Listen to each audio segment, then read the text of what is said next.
இப்பொழுது நாம் பாவத்தை குறித்து மறுபடியும் பார்ப்போம். பாவம் தோன்றிய வரலாறை பார்ப்போம். பாவம் தோன்றிய வரலாறை நாம் தெளிவாக அறிந்து கொள்ள வேண்டும்.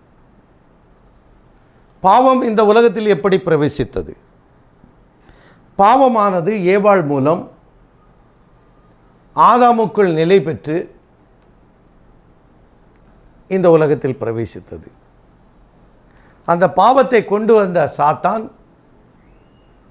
ஏதேன் தோட்டத்தில் நுழைந்து ஏவாளை வஞ்சித்து ஆதாமை ஏமாற்றிவிட்டான். அன்று நடந்த அந்த ஏமாற்று வித்தைகளானது காலங்காலமாக சாத்தானின் உலகமாக இருந்தது. இந்த சாத்தானின் உலகமாக இருந்த இந்த பூமியை 2000 ஆண்டுகளுக்கு முன்பு நம்முடைய கர்த்தராகிய இயேசு கிறிஸ்து இந்த பூமிக்கு வந்தார். இந்த பூமிக்கு வந்து சாத்தானுக்கு செலுத்த வேண்டிய கிரயத்தை, தன்னுடைய சுய இரத்தத்தை சிந்தி நாம் அனைவரையும் மீட்டுக்கொண்டார். நாம் அனைவரை மீட்டுக் கொள்வதற்கு கர்த்தராகிய இயேசு கிறிஸ்துவின் இரத்தம் அன்று கொல்கதா மலையில் பலியிடப்பட்டது. அவருடைய இரத்தத்தால் நாம் குணமாக்கப்பட்டு ஒரே மனிதன் மூலம், ஆதாமின் மூலம் பாவம் இந்த உலகத்தில் பிரவேசித்தது போல ஒரே மனிதனாக நம்முடைய கர்த்தராகிய இயேசு கிறிஸ்து வந்து அவர் ஒருவர் மூலமாக நாம் அனைவரும் நித்திய ஜீவனை பெற்றுக்கொண்டோம் என்பதை மறந்து விடாதீர்கள். இப்பொழுது கொடுக்கக்கூடிய இந்த செய்தியானது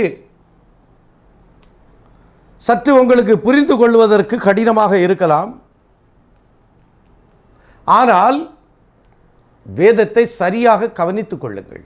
வசனத்தை சரியாக கவனித்து கொண்டு இருப்பீர்களே ஆனால் நிச்சயமாக நீங்கள் சரியாக புரிந்து கொள்ள முடியும். அந்த புரிந்து கொள்ளுதல் உங்களுக்குள் வரும் பொழுது உங்களை விட்டு, நம்மை விட்டு பாவம் விலகிவிடும். புரிந்து கொள்ளுதல் இல்லாதது வரைக்கும் பாவம் நம்மை தொடர்ந்து பிடிக்கும். பாவம் நம்மை தொடர்ந்து பிடிக்கும் பொழுது பாவ மன்னிப்பு கிடைப்பது அபூர்வமாகும். பாவ மன்னிப்பை பெற்றால்தான் பரலோக ராஜ்யம் செல்ல முடியும் என்பதை இந்த நேரத்தில் சுட்டி காட்ட விரும்புகிறேன். பாவத்துடன் பரலோகத்தில் பிரவேசிப்பது கூடாத காரியம். பாவம் நம்மை விட்டு அகன்று செல்ல வேண்டும். பாவம் நம்மை விட்டு விலகும் பொழுது நாம் பரிசுத்தவானாக முடியும். நாம் பரிசுத்தமாகும் பொழுது தேவன் சொல்லுகிறார், பரிசுத்தம் இல்லாமல் தேவனை தரிசிப்பது கூடாத காரியம் என்று மத்தேயு 5ஆம் அதிகாரத்தில் சொல்லியிருக்கிறார். ஆகையால் இப்பொழுது நாம் வேத பாடத்திற்காக தெரிந்து கொண்ட ஒரு வசனம் சங்கீதம் 51:5. இதோ நான் துர்க்குணத்தில் உருவானேன், என் தாய் என்னை பாவத்தில் கற்பந்தரித்தாள்.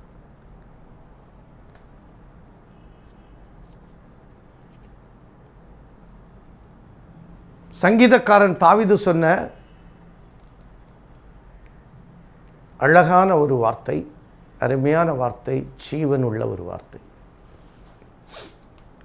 இந்த வார்த்தைகள் அனைத்து கிறிஸ்தவர்களுக்கும் தெரியும். ஏறக்குறைய 90% இந்த வசனமானது எல்லா கிறிஸ்தவர்களின் இருதயத்தில் குடிகொண்டிருக்கின்றது. இதோ நான் துர்க்குணத்தில் உருவானேன், என் தாய் என்னை பாவத்தில் கர்ப்பம் தரித்தாள். இந்த பூமியில் ஆதாமை தவிர்த்து, புரிந்து கொள்ளுங்கள், இந்த உலகத்தில் ஆதாமை தவிர்த்து தாயின் வயிற்றில் பிறந்த ஒவ்வொரு மனிதர்களும் பாவிகள்தான் என்பதை மறந்து விடாதீர்கள். தாயின் வயிற்றில் பிறந்த ஒவ்வொருவரும் பாவிகள் என்பதை மறுபடியும் சுட்டிக்காட்ட விரும்புகிறேன், மறந்து விடாதீர்கள். நம்முடைய கர்த்தராகிய இயேசு கிறிஸ்து ஒருவரை தவிர, நம்முடைய கர்த்தராகிய இயேசு கிறிஸ்து ஒருவரை தவிர்த்து இந்த பூமியில் பிறந்த ஒவ்வொரு நபரும் பாவிகள்தான், பாவிகள்தான். இயேசு கிறிஸ்துவை தவிர்த்து இந்த பூமியில் நடமாடின ஒவ்வொரு மனிதர்களும் பாவிகள்தான். ஏனெனில் இயேசு கிறிஸ்துவும் ஒரு பாவியின் வயிற்றில்தான் பிறந்தார் என்பதை சுட்டிக்காட்ட விரும்புகிறேன். மரியாள் ஒரு பாவி, அவளுடைய தகப்பனார் ஒரு பாவி, அவளுடைய தாயார் ஒரு பாவி. அவர்கள் இருவரும் மரியாளை பெற்றார்கள். பாவிக்கு பிறந்த மரியாள் பாவிதான். அந்த பாவி ஈன்றெடுத்த, அந்த மரியாள் ஈன்றெடுத்த புத்திரன் நம்முடைய கர்த்தராகிய இயேசு கிறிஸ்துவானவர் பாவி இல்லை என்பதை வேத வசனத்தின் மூலம் உங்களுக்கு சுட்டி காட்ட விரும்புகிறேன். மத்தேயு 1ஆம் அதிகாரம் 18ஆம் வசனம் படிக்கின்றேன், கேளுங்கள். இயேசு கிறிஸ்துவனுடைய ஜனன விவரமாவது, அவருடைய தாயாகிய மரியாள் யோசேப்புக்கு நியமிக்கப்பட்டிருக்கையில், கவனிக்க வேண்டிய ஒரு இடம், நியமிக்கப்பட்டிருக்கையில், திருமணமாகவில்லை, அவர்கள் கூடி வரும் முன்னே, கணவன் மனைவி என்று ஆகுவதற்கு முன்னே மரியாள் அவள் பரிசுத்தாவியினாலே கர்ப்பவதியானாள் என்று காணப்பட்டது. நன்றாக இந்த வார்த்தையை படித்து தெரிந்து கொள்ளுங்கள். கண்கள் பார்க்கட்டும், உங்கள் கண்கள். மரியாள் பரிசுத்தாவியினாலே கர்ப்பவதியானாள் என்று காணப்பட்டது. அப்படியானால் இயேசு கிறிஸ்துடைய தகப்பனாருடைய பெயர் பரிசுத்த ஆவியானவர். பரிசுத்த ஆவியானவர் தான் மரியாளின் கர்ப்பத்திற்கு காரணகர்த்தா. அப்படியானால் இயேசு கிறிஸ்துவின் தகப்பனாருடைய பெயர் பரிசுத்தாவி என்பது இந்த வசனம் சுட்டி காட்டுகின்றது. பரிசுத்தாவின் மூலம்தான் கர்ப்பவதியானாள். கர்ப்பம் யாரால் உண்டாகியதோ அவர்தான் அவருடைய தகப்பனாக இருக்க முடியும். என் மகனுடைய பெயர் சாலமன், அவருடைய தகப்பன் நான் ஜெயசிங். என்னை தகப்பனார் என்று உரிமை கோருவதானால் என் பெயர் அங்கே உச்சரிக்கப்படும். அவனிடம் கேள்வி கேட்கும் பொழுது, உன் தகப்பனாருடைய பெயர் என்ன? என் தகப்பனாருடைய பெயர் ஜெயசிங் என்று என் மகன் கூறுவான். ஏனெனில் அவனுடைய தகப்பன் பெயர் ஜெயசிங், எலியா ஜெயசிங். எலியா ஜெயசிங் என்று என் மகன் சொல்லுவான். அவனுடைய பெயர் சாலமன். என் மகன் என்ற காரணத்தால் அவன் சாலமன் ஜெயசிங் என்று அழைக்கப்படுகிறான். அதே போல நம்முடைய கர்த்தராகிய இயேசு கிறிஸ்து பரிசுத்த ஆவியினால் கர்ப்பவதியானார். பரிசுத்த ஆவியினால் மரியாளிடம் கர்ப்பவதியானார். அப்படியானால் நம்முடைய கர்த்தராகிய இயேசு கிறிஸ்துவின் தகப்பனாருடைய பெயர் பரிசுத்த ஆவி என்று இந்த வசனம் நிரூபித்து காட்டியிருக்கின்றது என்பதை மறந்து விடாதீர்கள். மறுபடியும் சுட்டி காட்டுகின்றேன். நம்முடைய கர்த்தராகிய இயேசு கிறிஸ்துவின் தகப்பனாருடைய பெயர் பரிசுத்த ஆவி. ஆகையால் அவர் ஒரு வார்த்தையை கூறியதை நாம் மறந்துவிடக்கூடாது. அவர் பூமியில் இருக்கும் பொழுது ஒரு வார்த்தை சொன்னார். ஒருவன் பிதாவுக்கு முன்பாக ஒரு தூஷணமான வார்த்தை சொன்னால் அது மன்னிக்கப்படும். குமாரன், அதாவது எனக்கு விரோதமாக நீங்கள் பேசினால் அது மன்னிக்கப்படும். ஆனால் பரிசுத்தாவிக்கு விரோதமாக ஒருவன் பேசுவானே ஆனால் அவன் இம்மையிலும் மன்னிக்கப்படுவதில்லை, மறுமையிலும் மன்னிக்கப்படுவதில்லை. இங்கேயும் அவனுக்கு மன்னிப்பு இல்லை, அங்கேயும் மன்னிப்பு இல்லை. பரிசுத்தாவியை எந்த அளவிற்கு மகிமைப்படுத்தி மிகைமைப்படுத்தி சொல்லியிருக்கிறார் என்பதை மறந்து விடாதீர்கள். ஏனெனில் அவர் பரிசுத்தாவியின் மூலம் கர்ப்பந்தரிக்கப்பட்டவர். அவருடைய தகப்பனாருடைய பெயர் பரிசுத்தாவி என்பதை இந்த இடம் சுட்டி காட்டுகின்றது. 21 வசனம் இப்படி கூறுகின்றது, அவள் ஒரு குமாரனை பெறுவாள். யாரு? மரியாள். அவள் ஒரு குமாரனை பெறுவாள், அவருக்கு இயேசு என்று பெயரிடுவாயாக. அவருக்கு இயேசு என்று பெயரிடுவாயாக.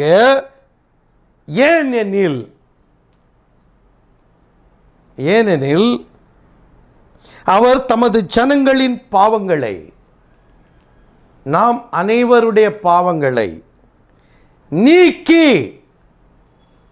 மனிதனாக ஒவ்வொரு தாயின் வயிற்றில் பிறந்த ஒவ்வொரு மனிதனுடைய பாவங்களை நீக்கி அவர்களை ரட்சிப்பார் என்றான். அவர்களை ரட்சிப்பார். பாவிகளை ரட்சிக்க கர்த்தராகிய இயேசு கிறிஸ்து இந்த பூமியில் அவதரித்தார். அவருடைய தகப்பனாருடைய பெயர் பரிசுத்தாவி. இதை குறித்து ஒரு செய்தி இருக்கின்றது, அதை நாம் பின்னால் பார்ப்போம். ஏனெனில் நாம் சென்று கொண்டிருக்கின்ற தலைப்பு மாறிவிடும். இந்த இடத்தை நான் சுட்டிக்காட்ட விரும்ப காரணம், சங்கீதக்காரன் 51:5 சொன்ன வசனத்தின் காரணமாக நான் இந்த வசனத்தை எடுத்துக்கொண்டேன். ஏனெனில் இதோ நான் துர்க்குணத்தில் உருவானேன், என் தாய் என்னை பாவத்தில் கர்ப்பந்தரித்தாள். ஆனால் இயேசு கிறிஸ்துவுடைய தகப்பனார் பரிசுத்தவான், பரிசுத்தாவி. அவருடைய தாயாகிய மரியாள் பாவி. அவள் ஒரு வாடகை தாய். அன்றே முதல் வாடகை தாயை அறிமுகப்படுத்தியது. வாடகை தாய்.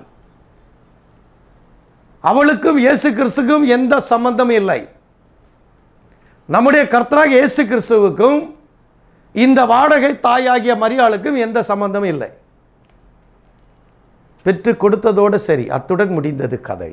அதுதான் அந்த கானாவூர் கல்யாண சமயத்தில் நம்முடைய கர்த்தராகிய இயேசு கிறிஸ்து தன் தாயாரை பார்த்து தாயார் என்று அழைக்காமல் ஸ்திரீயே என்று அழைத்தார். ஸ்திரீயே, உனக்கும் எனக்கும் என்ன? புரிந்து கொண்டாள் மரியாள். மரியாள் புரிந்து கொண்டாள். அவர் அவர் அவர் என்ன சொல்லுகிறாரோ அதை கேளுங்கள் என்று சொன்னார்.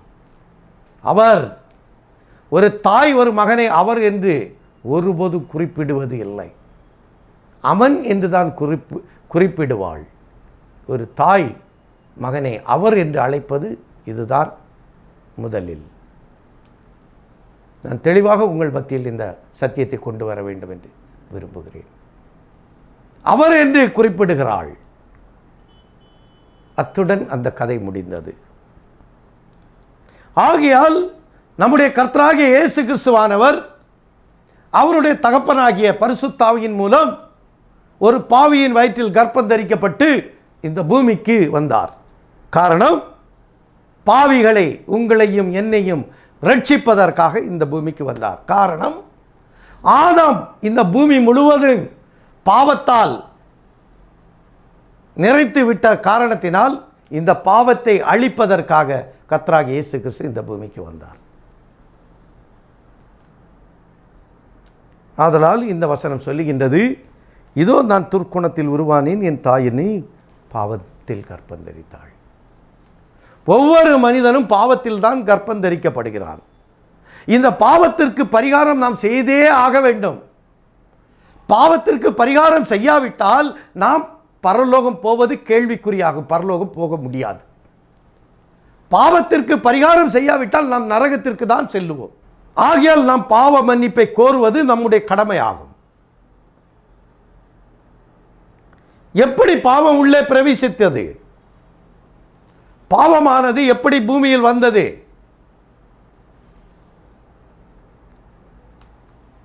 ஆதாம் தேவனால் உண்டானவன். ஆதாமால் பாவம் செய்ய முடியாது. ஆதாமுக்கு தாயும் கிடையாது, தகப்பனும் கிடையாது. அவன் தேவனால் நேரடியாக உண்டாக்கப்பட்டான், மண்ணால் உண்டாக்கப்பட்டான். ஆதாமுக்கு ஒன்றுமே தெரியாது, தாயும் இல்லை, தகப்பனும் இல்லை, கற்றுக் கொடுக்க யாரும் இல்லை. அவனுக்கு கற்றுக் கொடுப்பதற்கு கர்த்தராகிய இயேசு கிறிஸ்து மாத்திரமே அன்றைய தினம் இருந்தார். ஆகையால் ஆதாமிடம் சொன்னார், ஆதாமே, இந்த தோட்டத்தில் உள்ள சகல கனிகளை நீ புசிக்கலாம், ஆகிலும் தோட்டத்தின் நடுவிலே இருக்கிற இந்த கனியை நீ புசிக்காதே, இதை புசிக்கும் நாளிலே நீ சாகவே சாவாய் என்று கட்டளை சொன்னார். நீ இதை புசிக்கும் நாளிலே சாகவே சாவாய் என்று கட்டளை சொன்னார். ஆதியாகமம் 2ஆம் அதிகாரம் 17ஆம் வசனம் கூறுகின்றது, ஆனாலும் நன்மை தீமை அறியத்தக்க விருட்சத்தின் கனியை புசிக்க வேண்டாம் என்று ஒரு கட்டளை அங்கே வெளிப்பட்டது ஆதாமுக்கு. தோட்டத்தின் நடுவிலே ஒரு கனி மரம் இருக்கின்றது, 2 மரம். ஒன்று ஜீவ விருட்சம், இன்னொன்று நன்மை தீமை அறியத்தக்க மரம்.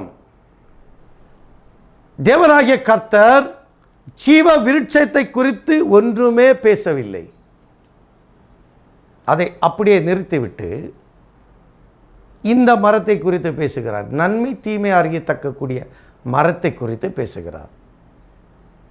அப்படியானால் ஜீவ விருட்சத்தை புசிக்கலாம், அதுக்கு அனுமதி இருக்கின்றது, அதற்கு அனுமதி கொடுத்திருக்கின்றார்.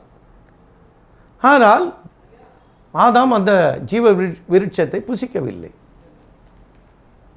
காரணம், அவன் ஜீவ ஆத்மா. அவன் நாசியில் நேரடியாக தேவனின் சுவாசம் உள்ளே பிரவேசித்தது. அவனுக்கு அப்பொழுது அந்த ஜீவ விருட்சம் அவனுக்கு தேவைப்படவில்லை. அவன் நேரடி தொடர்பில் இருந்தான் ஆண்டவரோடு. அவன் அந்த விருட்சத்தின் மீது தன்னுடைய கவனத்தை செலுத்தவில்லை. அவனுக்கு எல்லாமே ஆசீர்வாதமாக இருந்தது,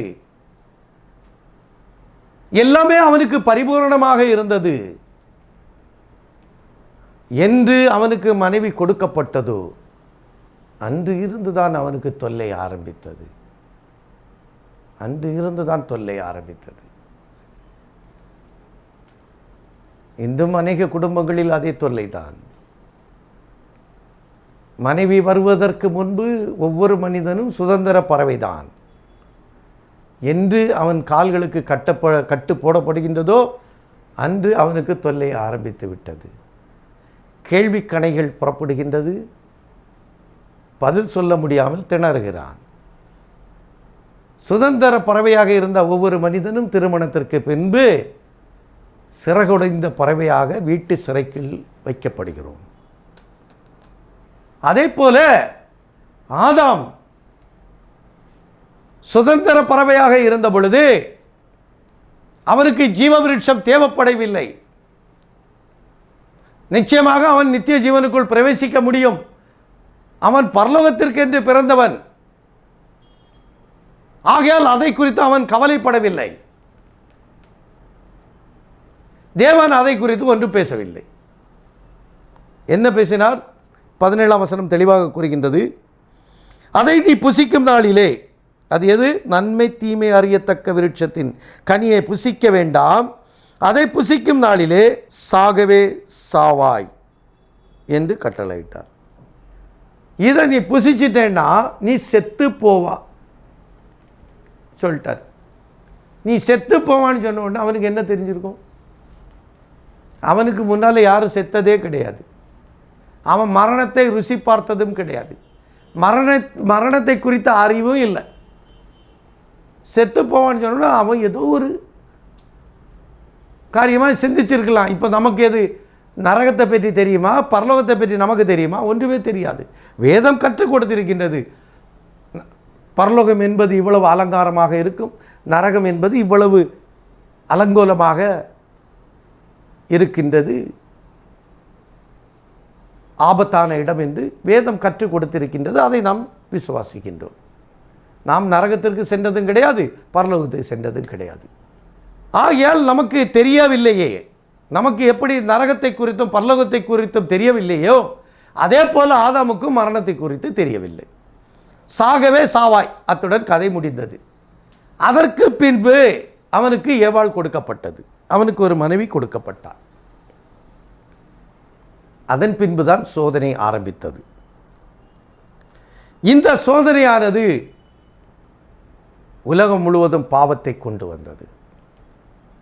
அப்படியானால் பாவம் எப்படி உள்ளே பிரவேசித்தது, பூமிக்குள் பாவம் எப்படி உள்ளே பிரவேசித்தது என்று நாம் வேதத்தின் மூலமாக கண்டுகொள்வோம், படிப்போம். யோவான் எழுதின சுவிசேஷம் 8ஆம் அதிகாரம் 44ஆம் வசனம் படிக்கின்றேன், கேளுங்கள்.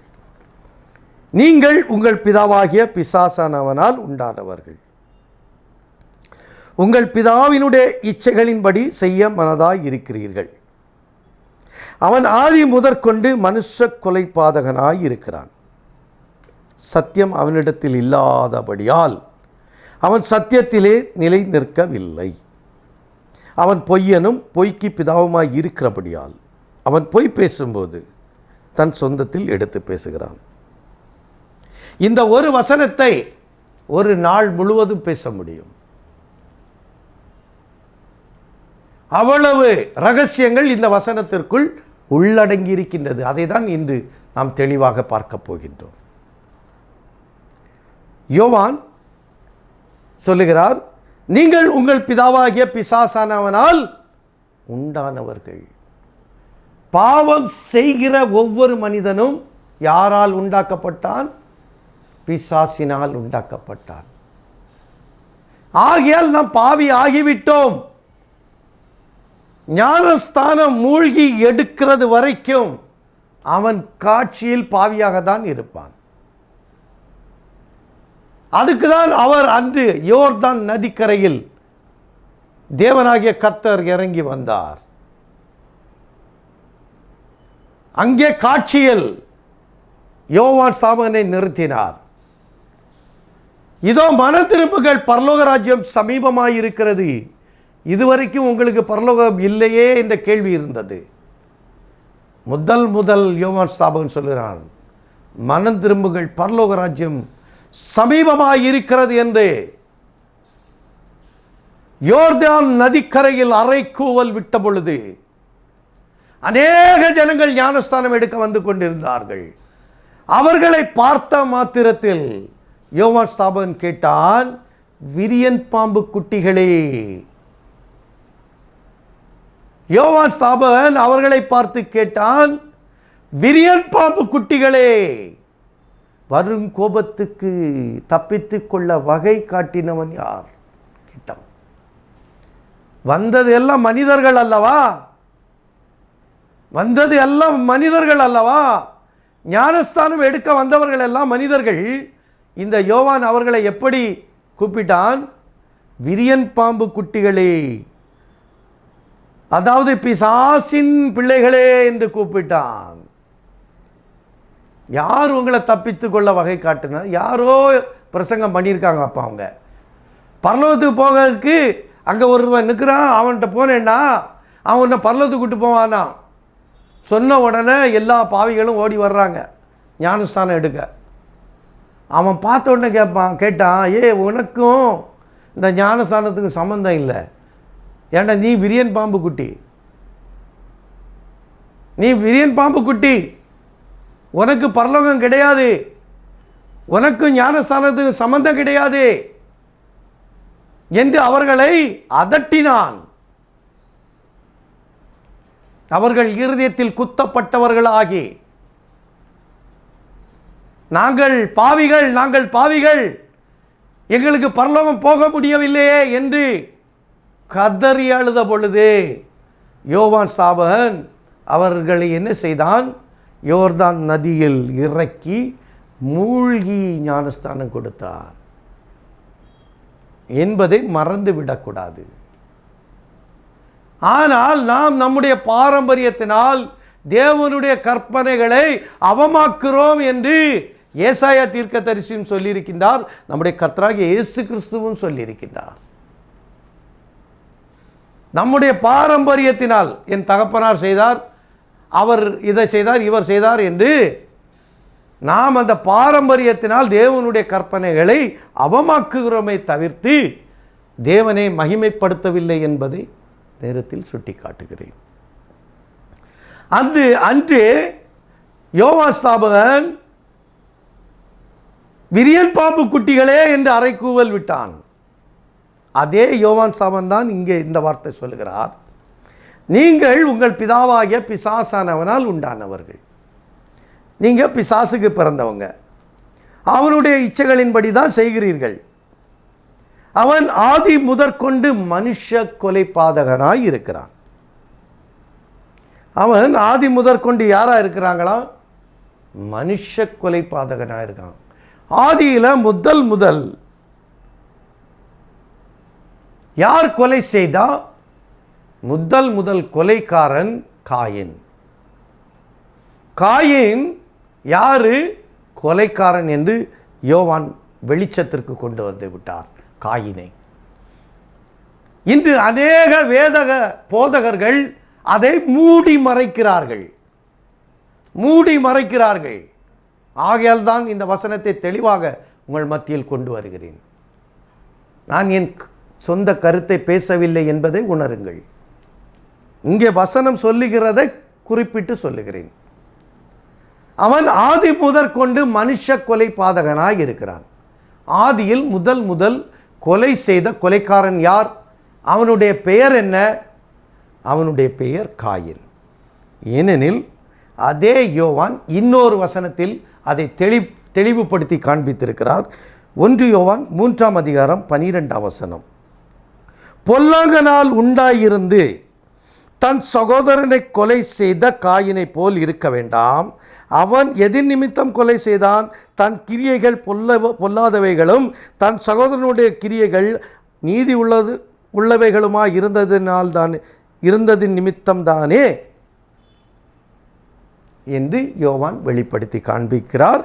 யோவான் 1 யோவான் 3ஆம் அதிகாரம் 12ஆம் வசனத்தில் தெளிவுபடுத்துகிறார். ஆதாமும் ஏவாளுக்கும் முதல் பிறந்த குழந்தை காயின். ஆதாமும் ஏவாளுக்கும் இரண்டாவது பிறந்த குழந்தை ஆபேல். யாவருக்கும் தெரிந்த உண்மை. காயின் ஆதாமுடைய குமாரன் அல்ல என்பதை இந்த வசனம் சுட்டி காட்டுகின்றது, தெளிவாக சுட்டி காட்டுகின்றது. பொல்லாங்கனால் உண்டாயிருந்த தன் சகோதரனை கொலை செய்த காயினை போல் இருக்க வேண்டாம். பொல்லாங்கனால் உண்டாயிருந்த, பொல்லாங்கனால் கர்ப்பவதியான ஏவாள். ஏவாள் யாரால் கர்ப்பம் தரிக்கப்பட்டாள்? பொல்லாங்கனாகிய சர்ப்பத்தால். அந்த சர்ப்பத்துக்கு பெயர்தான் இங்கே பொல்லாங்கன். பொல்லாங்கன் என்பது ஒரு மனிதனுக்கு அளிக்கப்பட்ட பெயராகும். அது பாம்புக்கு அல்ல. பாம்புவை பொல்லாங்கன் என்று கூறுவது இல்லை. தீமை செய்கிறவர்களை நாம் திட்டுவது உண்டு. அவன் நல்ல பாம்பு, அவன் நல்ல பாம்பப்பா, பாம்பை போல விஷம் இருக்குன்னு சொல்லுவோம், அப்படிதான் கூறுவோம். யோவான் என்ன சொல்றாரு? பொல்லாங்கனால் உண்டாகியிருந்த காயினை போல் இருக்க வேண்டாம். பொல்லாங்கன் யாரு? சர்ப்பம். பொல்லாங்கன் யாரு? சர்ப்பம். சர்ப்பத்தால் உண்டாகின. இப்போ நான் அந்த வசனத்தை படிக்கின்றேன் பாருங்க. நீங்கள் உங்கள் பிதாவாகிய பிசாசானவனால் உண்டானவர்கள். யோவான் 8ஆம் அதிகாரம் 44ஆம் வசனம். அவன் ஆதி முதற்கொண்டு மனுஷ கொலை பாதகனாக இருக்கிறான். 1 யோவான் 3ஆம் அதிகாரம் 12ஆம் வசனத்தில் சொல்றாரு, பாருங்க, அங்க பிசாசுன்னு சொல்றாரு, இந்த இடத்துல பொல்லாங்கன்னு சொல்றாரு. அந்த பிசாசு என்று சொல்லும் பொழுது அது ஒரு ஆவியை குறிப்பிடுகின்றது. அதே யோவான் தான், வார்த்தையை அவர் மாற்றல்ல, அவர் புரட்டல்ல. நாம புரட்டுவாயர்கள், நாம் புரட்டுவோம். நமக்கு ஏற்றவாறு நம்ம சத்தியத்தை சொல்லுவோம். அவங்க அப்போஸ்தலர்கள், தேவனுடைய சமூகத்தில் தரிசித்தவர்கள், தேவனை பார்த்தவர்கள் பொய் சொல்லுவதில்லை. நான் பொய் சொல்லுவேன், நீங்க பொய் சொல்லுவீங்க, இவங்க சொல்ல மாட்டாங்க. இவங்க கவனமாக இருப்பாங்க. ஏன்னா அவங்களுக்கு தெரியும், பொய் பேசுகிற நாவை இச்சையம் பேசுகிற உதட்டையும் தேவன் அறுத்து போடுவார். அவங்களுக்கு நல்லா தெரியும். ஊழியக்காரர்கள் சொல்லுறாங்க, அதெல்லாம் சிலர் சொல்லுவாங்க, அதெல்லாம் கிடையாது. ஏவாள் காயினை ஆதாமுக்கு பெற்றாள் என்று எப்படி கூற முடியும்? வசனம் தெளிவாக கூறியிருக்கின்றது. பொல்லாங்கனால் உண்டாயிருந்த காயினை போல் இருக்க வேண்டாம். ஆதாம் என்ன பொல்லாங்கனா? ஆதாம் பொல்லாங்கன் என்று நிரூபித்து காட்டுங்கள். ஆதாம் தேவனால் உண்டானவன். ஆதாம் தேவனால் உண்டானவன், அவன் பொல்லாங்கனால் உண்டாகவில்லை. ஆதாம் தேவனால் உண்டானவன். ஆனால் இந்த சர்ப்பமோ பொல்லாங்கன். அந்த சர்ப்பம் பொல்லாங்கன், அவனால் உண்டாக்கப்பட்ட காயின். தெளிவாக பார்க்கிறோம். இப்பொழுது நாம் ஆதியாகமம் 3ஆம் அதிகாரத்திற்குள் செல்லுவோம். இப்பொழுது நாம் ஆதியாகமம் 3ஆம் அதிகாரத்திற்குள் செல்லுவோம். 3ஆம் அதிகாரம் 1வது வசனம் இப்படியாக கூறுகின்றது: தேவனாகிய கர்த்தர் உண்டாக்கின சகல காட்டு ஜீவன்களை பார்க்கிலும் சர்ப்பமானது தந்திரமுள்ளதாய் இருந்தது. அது ஸ்திரீயை நோக்கி, நீங்கள் தோட்டத்தில் உள்ள சகல விருட்சங்களின் கனியையும் புசிக்க வேண்டாம் என்று தேவன் சொன்னது உண்டோ என்றது. மிகவும் ஆழ்ந்து கவனிக்க வேண்டிய முதல் பகுதியாகும். இங்கே தான் சாத்தான் காட்சியில் வருகிறான். முதல் சாத்தான் காட்சியில் நின்ற இடம் 3ஆம் அதிகாரம் 1வது வசனம். 3ஆம் அதிகாரம் திருத்துவம்.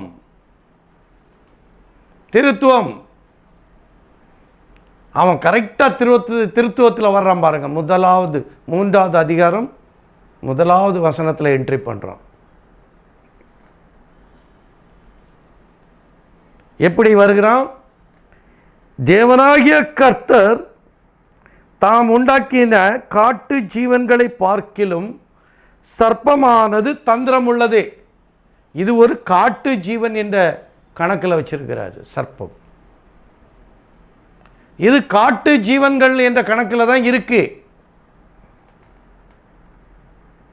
இதில் கவனிக்கப்பட வேண்டிய முக்கிய இடம் எதுவென்றால், அந்த சர்ப்பமானது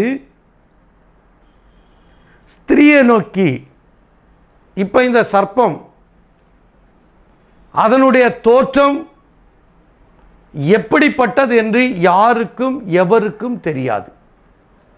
அந்த சர்ப்பத்தின் உண்மையான தோற்றத்தை அறிந்தவர்கள் தேவனாகிய கர்த்தர், ஆதாம், ஏவாள்.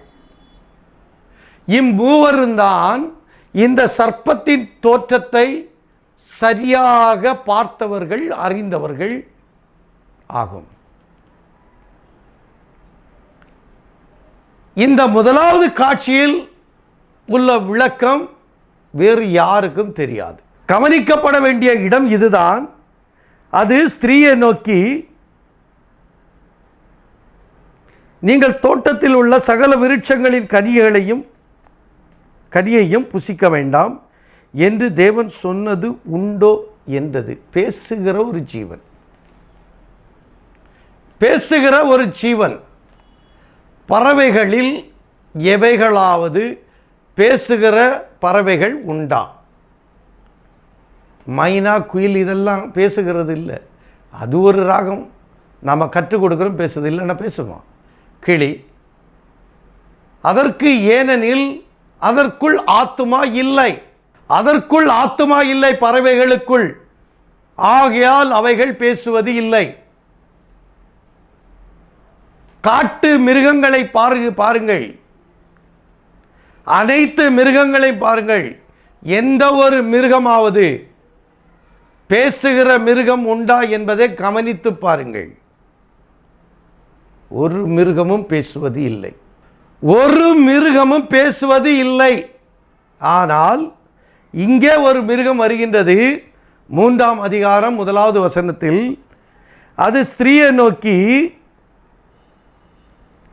நீங்கள் தோட்டத்தில் உள்ள சகல விருட்சங்களின் கனியை புசிக்க வேண்டாம் என்று தேவன் சொன்னது உண்டோ?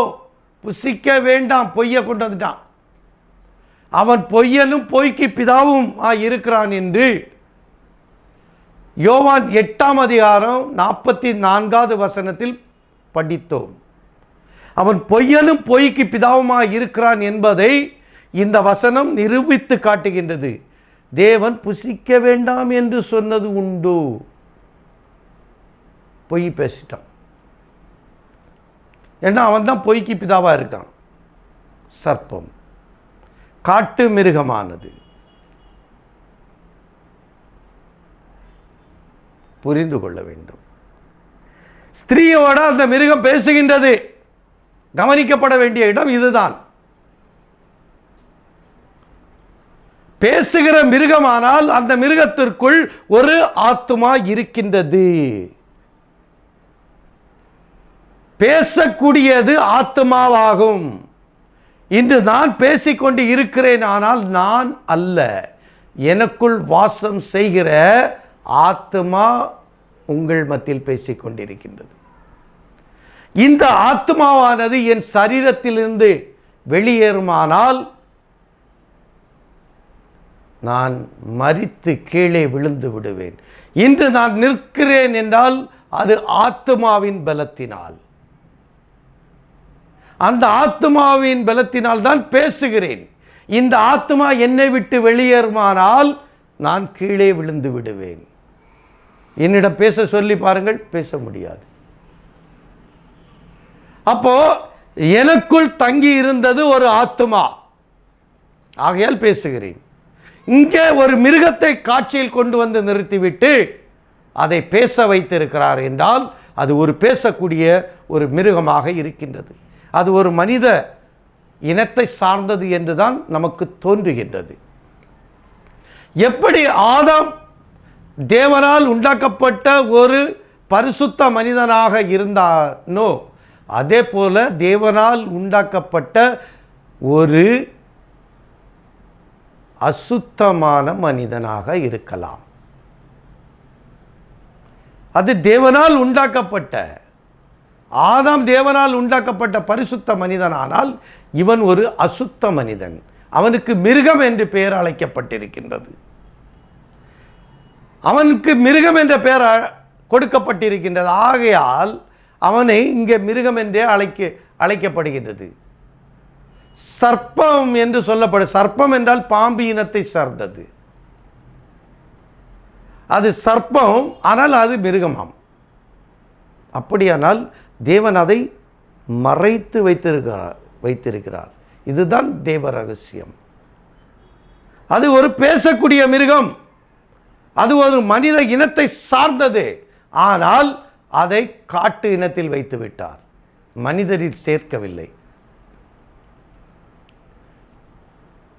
ஆதாம் பரிசுத்தவான், தேவன் பரிசுத்தர். அவனால் உண்டாக்கப்பட்ட ஆதாம் பரிசுத்தவான். நாம் படிப்போம். ஸ்திரீ சர்ப்பத்தை பார்த்து, நீங்கள் தோட்டத்தில் உள்ள விருட்சங்களின் கனிகளை புசிக்கலாம். சர்ப்பந்தான் ஏவாளோட பேசுகின்றது. ஏவாள் பேசவில்லை. அது ஏவாளும் இல்லை, அவளுக்கு பெயர் இல்லை, ஸ்திரீ என்று அழைக்கப்படுகிறாள். ஏவாளுக்கு பெயரிடப்படவில்லை, அவளை ஸ்திரீ என்று அழைக்கப்படுகின்றது. இந்த ஸ்திரீயானவள் முதலில் பேசவில்லை, சாத்தான் தான் பேசுகிறான். சாத்தான் பேசுகிறான். சர்ப்பம் பேசுகின்றது. எப்படி பேசியது?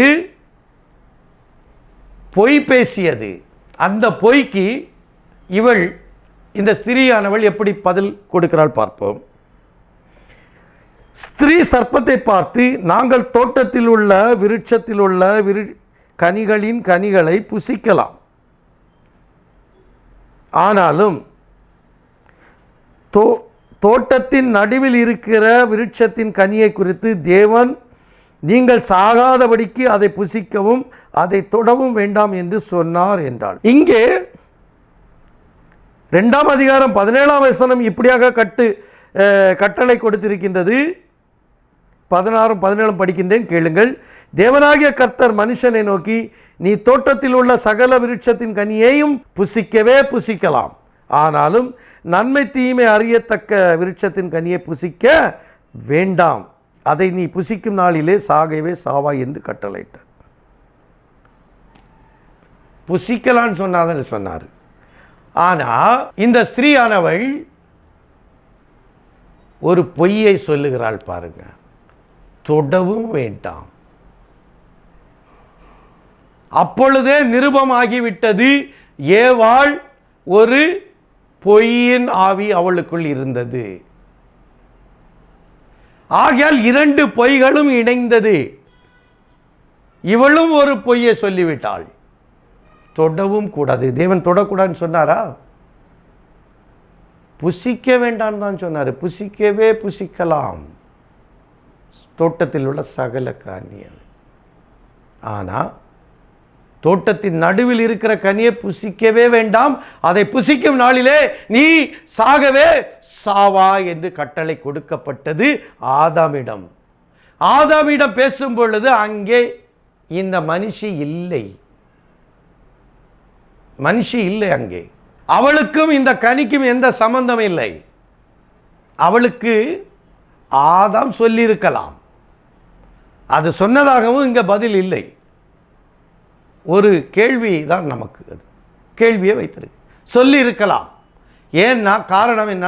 அவ சொல்றா இதை புசிக்கலாம், இதை புசிக்கவும் கூடாது, தொடவும் கூடாது. அப்படியானால் ஆதாம் அவளிடம் சொல்லியிருக்கிறான் என்பது இந்த வசனத்தின் மூலம் நிரூபணம் ஆகிவிட்டது. அப்படியான தொடக்கூடாது என்று சொன்னது ஏவாள் மனுஷி, ஸ்திரீ. இவ பொய்யை சொல்லிட்டாள். ஃபர்ஸ்டிலே பொய் புகுந்து விட்டது. இந்த பொய் இவளுக்குள் இருந்து புறப்பட்ட காரணத்தினால் பைபிள் சொல்லுதில்ல, இருதய நிறைவினால் வாய் பேசும். இருதய நிறைவினால் வாய் பேசும். இவளுக்குள் பொய் உள்ளே இருந்த காரணத்தினால் அவள் வாயிலிருந்து பொய் வெளிப்பட்டது. இவளுடைய பொய் வெளிப்பட்டவுடனே அந்த பொய்யன் ஏவாளை பிடித்து கொண்டான். அவன் என்ன சொன்னான்? அப்பொழுது சர்ப்பம் ஸ்திரீயை நோக்கி, நீங்கள் சாகவே சாவதில்லை. சர்ப்பம் சொல்லிட்டு அடுத்த பொய்யை சொல்லிட்டான், நீங்க சாகவே சாகுவதில்லை. அப்ப சாவ குறித்து அங்க ஒரு பேச்சுவார்த்தை நடந்திருக்கின்றது. காரணம், அதற்கு முன்பு ஆதாம் சாவை பார்த்தது கிடையாது, ஏவாளும் பார்த்தது கிடையாது. சாவை குறித்து எந்த ஒரு அறிவும் அவர்களுக்கு இல்லாமல் இருந்தது. சாவு என்றால் என்ன தெரியாது. தெரியாத காரணத்தினால் இந்த சாத்தான், இந்த சர்ப்பமானது ஏவாளை பிடித்து கொண்டான். ஆதலால் சர்ப்பமானது, நீங்கள் சாவதே சாவதில்லை, நீங்கள் இதை புசிக்கும் நாளிலே உங்கள் கண்கள் திறக்கப்படும் என்றும் நீங்கள் நன்மை தீமையை அறிந்து தேவர்களைப் போல் இருப்பீர்கள் என்றும் தேவன் அறிவார் என்றது. நீங்கள் இதை புசிக்கும் நாளிலே உங்கள் கண்கள் திறக்கப்படுமாம். கண்கள் திறக்கப்படுமாம். என்ன, இவர்கள் இருவர் குருடர்களாக இருந்தார்களா? அப்பொழுது சிந்தித்து பாருங்கள். அப்பொழுது இவர்களுடைய கண்கள் குருடாகவா இருந்தது? இல்லை. இந்த கண்களை குறித்து பேசவில்லை. அறிவின் கண்கள். அதை அங்கே வெளிப்படுத்துகிறான் பாருங்க. சாத்தான் தான் அந்த காரியத்தை வெளிப்படுத்தி கொடுக்கின்றான். உங்கள் கண்கள் திறக்கப்படும் என்றும் நீங்கள் நன்மை தீமை அறிந்து, நன்மை எது தீமை எது என்று அறிந்து, அதுவரைக்கும் இவர்களுக்கு நன்மை எது தீமை எது என்ற அறிவு இல்லாமல் தான் இருந்தார்கள். நன்மை என்று என்ன என்பது அவர்களுக்கு தெரியாது, தீமை என்பது தெரியாமல் இருந்தது. அந்த நன்மையின் தீமை குறித்து இந்த சாத்தான் அவளோட பேசிக் கொண்டிருக்கிறான். அவளோட பேசிக் கொண்டிருக்கிறான். அவன் பேசி பேசி பேசி இந்த ஸ்திரீயை ஏமாற்றி விட்டான். அந்த பேச்சின் உச்சக்கட்டமானது சாத்தான் அந்த ஸ்திரீயை பார்த்து, நீங்கள் தேவர்களைப் போல் இருப்பீர்கள் என்று தேவன் அறிவார் என்றது. நீங்க தேவர்களைப் போல இருப்பீர்களாம். சாத்தான் வெளிப்படுத்திட்டான். பாருங்க, இதற்காக எப்படி தேவர்கள்னு அவன் சொன்னான்னு பார்த்தா, மத்தேயு 22ஆம் அதிகாரம் 30ஆம் வசனம் படிக்கின்றேன், கேளுங்கள்.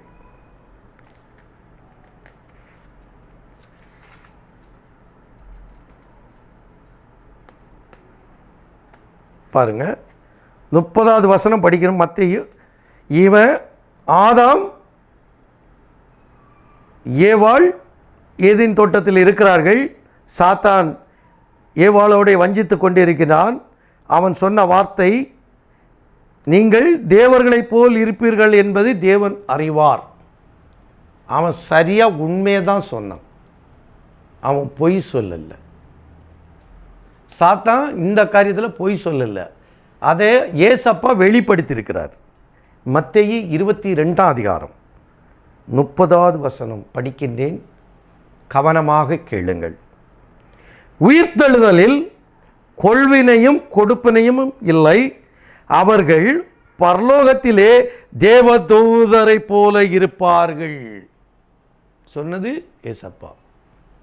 ஆதியில் சொன்னது சாத்தான். சாத்தான் சொன்னது, அப்போ ஏசப்பா சொன்னது சரியாக இருக்கின்றது.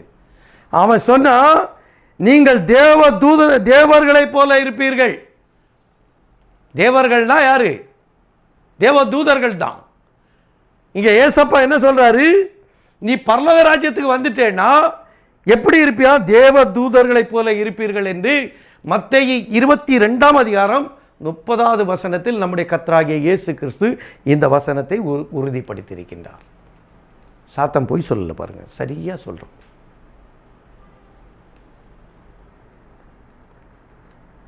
அவன் சொன்ன பொய் என்ன தெரியுமா? உங்கள் கண்கள் திறக்கப்படும். உங்கள் கண்கள் திறக்கப்படும் சொன்னோன்னா அவங்களுக்கு புரிந்திருக்காது. அதுதான் அறிவின் கண்கள். அறிவின் கண்கள் திறக்கப்படுகின்றது. இந்த காரியங்கள் எல்லாம் அவன் ஏவாளோட தான் பேசிக்கொண்டு இருக்கிறான். சர்ப்பமும் ஸ்திரீயும் பேசிக்கொண்டு இருக்கின்றன. புரிந்து கொள்ள வேண்டும். சர்ப்பமும் ஸ்திரீயும் பேசிக்கொண்டு இருக்கின்றன. அங்கே ஆதாம் இல்லை. இப்பொழுதும் சில வியாபாரிகள் எல்லாம் கவனித்து பார்ப்போமே ஆனால் பெண்களை வஞ்சித்து விடுவார்கள்.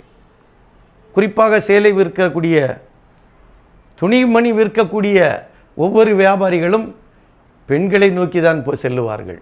அவர்களை ஈஸியாக, ரொம்ப லகுவாக ஏமாற்றி விடுவார்கள். இதை தான் அன்று சாத்தான் செய்தான். சர்ப்பம் அதை தான் செய்தது. உங்கள் கண்கள் திறக்கப்படும், நீங்கள் நன்மை தீமை அறிந்து தேவர்களைப் போல் இருப்பீர்கள் என்று தேவன் அறிவார் என்றது பொய் சொல்லலையே. அது ஏசப்பா சொல்லிட்டாரு.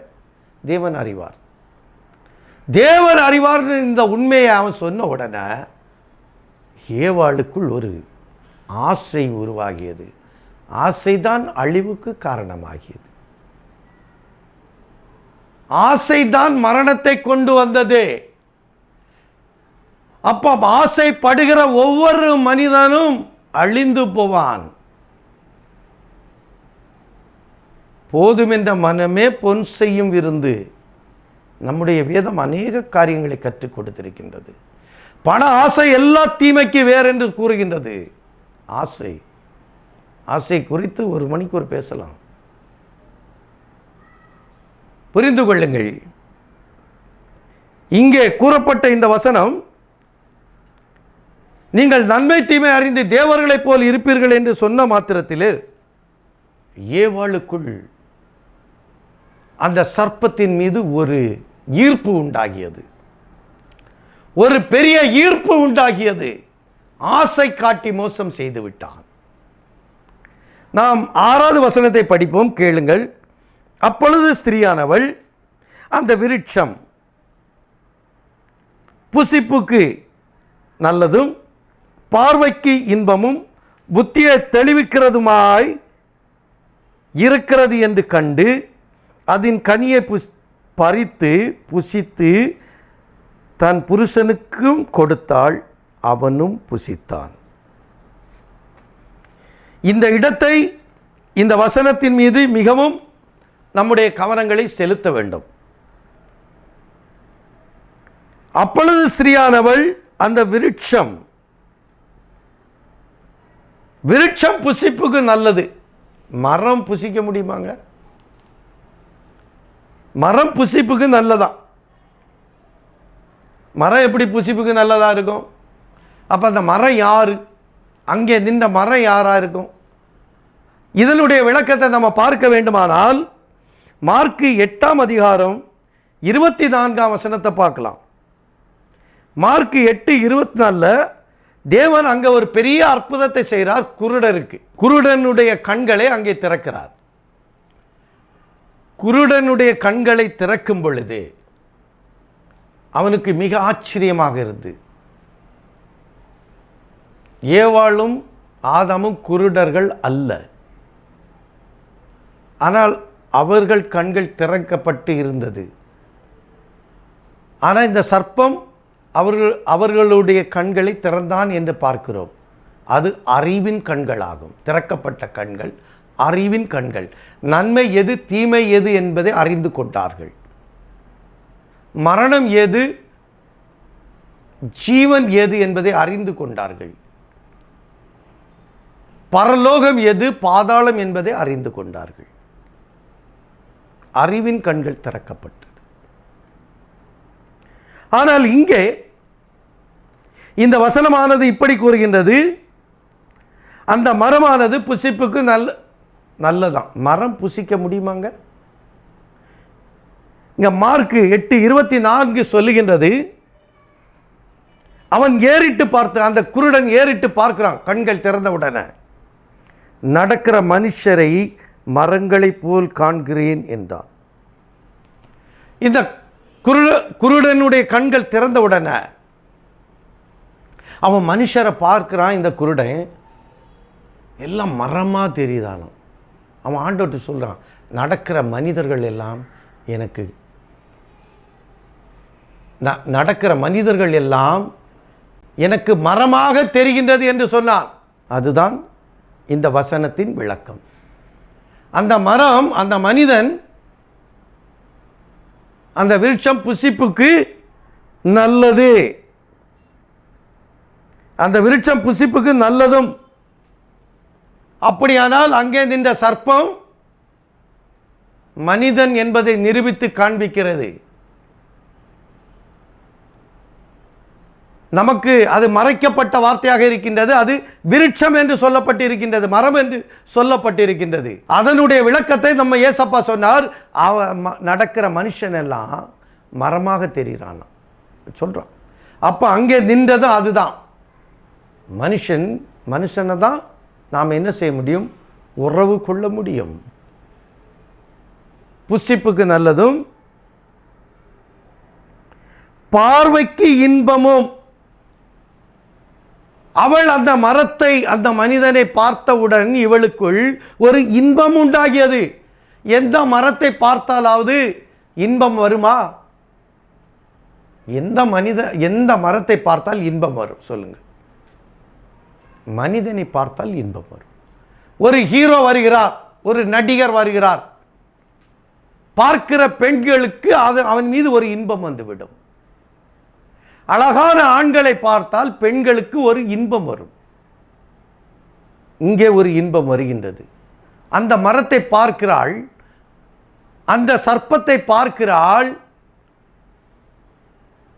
அவனை பார்த்த மாத்திரத்தில் இவளுக்கு சர்ப்பத்தின் மீது ஒரு இன்பம் வந்தது. ஏனெனில் சர்ப்பம்தான் அதை காட்டி கொடுக்கின்றான்.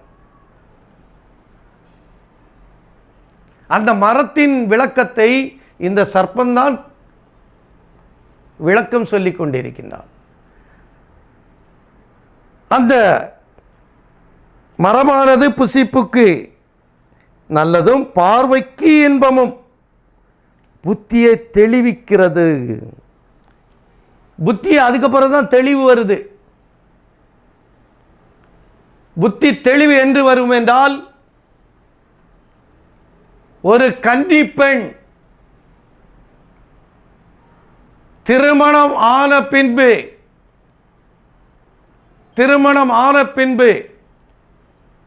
தன் கணவனை சந்தித்த பின்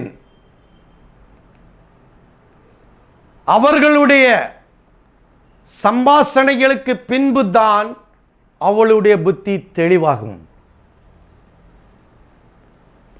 கற்புக்கும் கற்பு இல்லாததற்குள்ள விலை அப்பொழுதுதான் தெரியும். புத்தியை தெளிவிக்கிறது. ஓஹோ, இது தானா? புத்தியை தெளிவிக்கின்றது. ஒரு பெண் என்பவள் தன் கற்பை எப்பொழுதும் காப்பாற்றிக் கொண்டு இருப்பாள் என்பதை மறந்து விடாதீர்கள். வேசிகளுக்கு கற்புக்கும் சம்பந்தமே இல்லை. கன்னி பெண்களுக்கும் கற்புக்கு தான் சம்பந்தம். ஆகையால் நம்முடைய கர்த்தராகிய இயேசு கிறிஸ்து அங்கே உவமையை சொல்லும் பொழுதும் 10 கன்னிகைகளை குறித்து பேசினார். 5 புத்தி உள்ள கன்னிகையும் 5 புத்தி இல்லாத கன்னியும் என்று இந்த ஏவாளை முன்னிறுத்தி தான் பேசியிருக்கிறார். இவள் ஆதாமோட இருந்த வரைக்கும் இவள் ஒரு புத்தி உள்ள கன்னிகையாக இருந்தாள். ஆதாமோட இருக்கிற வரைக்கும் இந்த ஏவாள் ஒரு புத்தி உள்ள கன்னிகையாக இருந்தாள். ஆதாமை விட்டு பிரிந்து சாத்தானோட சர்ப்பத்தோட சம்பாஷணை செய்யும் பொழுது அவள் புத்தியை இழந்து விட்டாள். அப்பொழுதுதான் அவளுக்கு புரிந்தது, இதை நீ புசிக்கும் நாளிலே சாகவே சாவாய். அப்பொழுது புத்தியை தெளிவாக்கியது. நான் ஏமாற்றப்பட்டேன். எப்படி ஏமாற்றப்பட்டேன் என்று நாம் பார்க்க வேண்டுமானால், அதே 3ஆம் அதிகாரம் 13ஆம் வசனம் படிக்கின்றேன், கேளுங்கள். அப்பொழுது தேவனாகிய கர்த்தர் ஸ்திரீயை நோக்கி, நீ இப்படி செய்தது என்ன என்றார். ஸ்திரீயானவள், சர்ப்பம் என்னை வஞ்சித்தது, நான் புசித்தேன் என்றாள். புரிந்து கொள்ளுங்கள். அப்பொழுது தேவனாகிய கர்த்தர் ஒரு கேள்வி கேட்கிறார். ஆதாமிடம் ஒரு கேள்வி கேட்டார், அடுத்து ஸ்திரீயிடம் கேட்கிறார். எப்படி கேட்கிறார்? மறுபடியும் படிக்கின்றேன், இந்த வசனத்தை கவனத்தில் வைத்துக் கொள்ளுங்கள். தேவனாகிய கர்த்தர் ஸ்திரீயை நோக்கி, நீ இப்படி செய்தது என்ன என்றார். நீ இப்படி என்ன செஞ்ச? அதற்கு அவள் பதில் என்ன சொல்ற பாருங்க. ஸ்திரீயானவள், சர்ப்பம் என்னை வஞ்சித்தது என்றாள். சர்ப்பம் என்னை வஞ்சித்தது, சர்ப்பம் என்னை ஏமாற்றியது. வஞ்சகம் என்ற வார்த்தைக்கு தமிழ் அகராதியில் பார்ப்போமே ஆனால் கற்பை இழந்தது என்று அகராதியில் குறிக்கப்பட்டிருக்கின்றது. கற்பை இழந்தாள், வஞ்சிக்கப்பட்டாள், சர்ப்பத்தால் ஏமாற்றப்பட்டாள். ஆதாம் அவளோடே சம்பாஷணை செய்வதற்கு முன்பே சர்ப்பமானது அவளோடே சம்பாஷணை செய்தது. அவளோடே தன்னை உறவாடி கொண்டான். ஆகையால் அவள் ஏமாற்றப்பட்டாள் என்பதை அப்பொழுது உணர்ந்தாள். சர்ப்பம் என்னை வஞ்சித்தது. ஆகையால் நம் ஆண்டவர் அதற்கு சர்ப்பம் என்னை வஞ்சித்தது என்று சொன்ன காரணத்தினால் நம் தேவனாகிய கர்த்தர் அவளுக்கு கொடுக்கக்கூடிய ஒரு தண்டனையை 16வது வசனத்தில் படிக்கின்றேன், கேளுங்கள். அவர் ஸ்திரீயை நோக்கி, நீ கர்ப்பவதியாய் இருக்கும்போது உன் வேதனையை மிகவும் பெருக பண்ணுவேன். நன்றாக புரிந்து கொள்ள வேண்டும். நீ கர்ப்பவதியாக இருக்கும் பொழுது உன் வேதனை பெருக பண்ணுவேன். அவள் கர்ப்பவதி ஆயிட்டா. என்ன சொன்னா? சர்ப்பம் என்னை வஞ்சித்தது. அப்ப அங்க கர்ப்பம் உருவாகிவிட்டது. கர்ப்பம் உருவாகிவிட்ட காரணத்தினால் தேவனாகிய கர்த்தர் அவளுக்கு ஒரு தண்டனையை கொடுக்கிறார். நீ இப்படிப்பட்ட காரியத்தை செய்த காரணத்தினால் உன் கர்ப்பவதியாக இருக்கும் பொழுது உன் வேதனையை மிகுதியாய் பெருக பண்ணுவேன், வேதனையோடு பிள்ளை பெறுவாய் என்ற ஒரு தண்டனை கொடுத்துட்டார். திரும்பவும் மறுபடியும் உங்களுக்கு சுட்டிக்காட்ட விரும்புகிறேன். ஏனெனில் இந்த காரியத்தை குறித்து பேசுகிறேன். அநேக போதகர்கள் இதற்கு விரோதமாக பேசிக்கொண்டு இருக்கிறார்கள். மாற்று கருத்தோடு பேசுகிறார்கள். வேதத்துக்கு புறம்பா செல்லுகிறார்கள். நான் வேதத்துக்கு புறம்பே செல்லவில்லை. நீங்கள் வசனங்களை கோர்வையாக பாருங்கள். என் சொந்த கருத்தை திணிக்கவில்லை என்பதை சிந்தித்து பாருங்கள். வசனத்தை மாத்திரம் உங்கள் மத்தியில் பேசுகிறேன். அவள் கூறியது என்ன? அவள் கூறியது, நான் சர்ப்பம் என்னை வஞ்சித்தது என்று தேவனிடத்தில் சொன்னான். சர்ப்பம் என்னை வஞ்சித்தது என்று சொன்ன உடனே ஆண்டவர் அவர்களுக்கு கொடுத்த தண்டனை என்ன? நீ கர்ப்பவதியாக இருக்கும் பொழுது நீ உனக்கு வேதனை கொடுப்பேன், நீ வேதனையோடு பிள்ளை பெறுவாய் என்ற தண்டனை கொடுத்துட்டார். அப்ப அவளுடைய வயிற்றில் இருக்கக்கூடிய குழந்தையின் தகப்பன் யாரு? குழந்தையின் தகப்பன் யாரு? அந்த முதல் குழந்தையின் பெயர் என்ன? காயின்.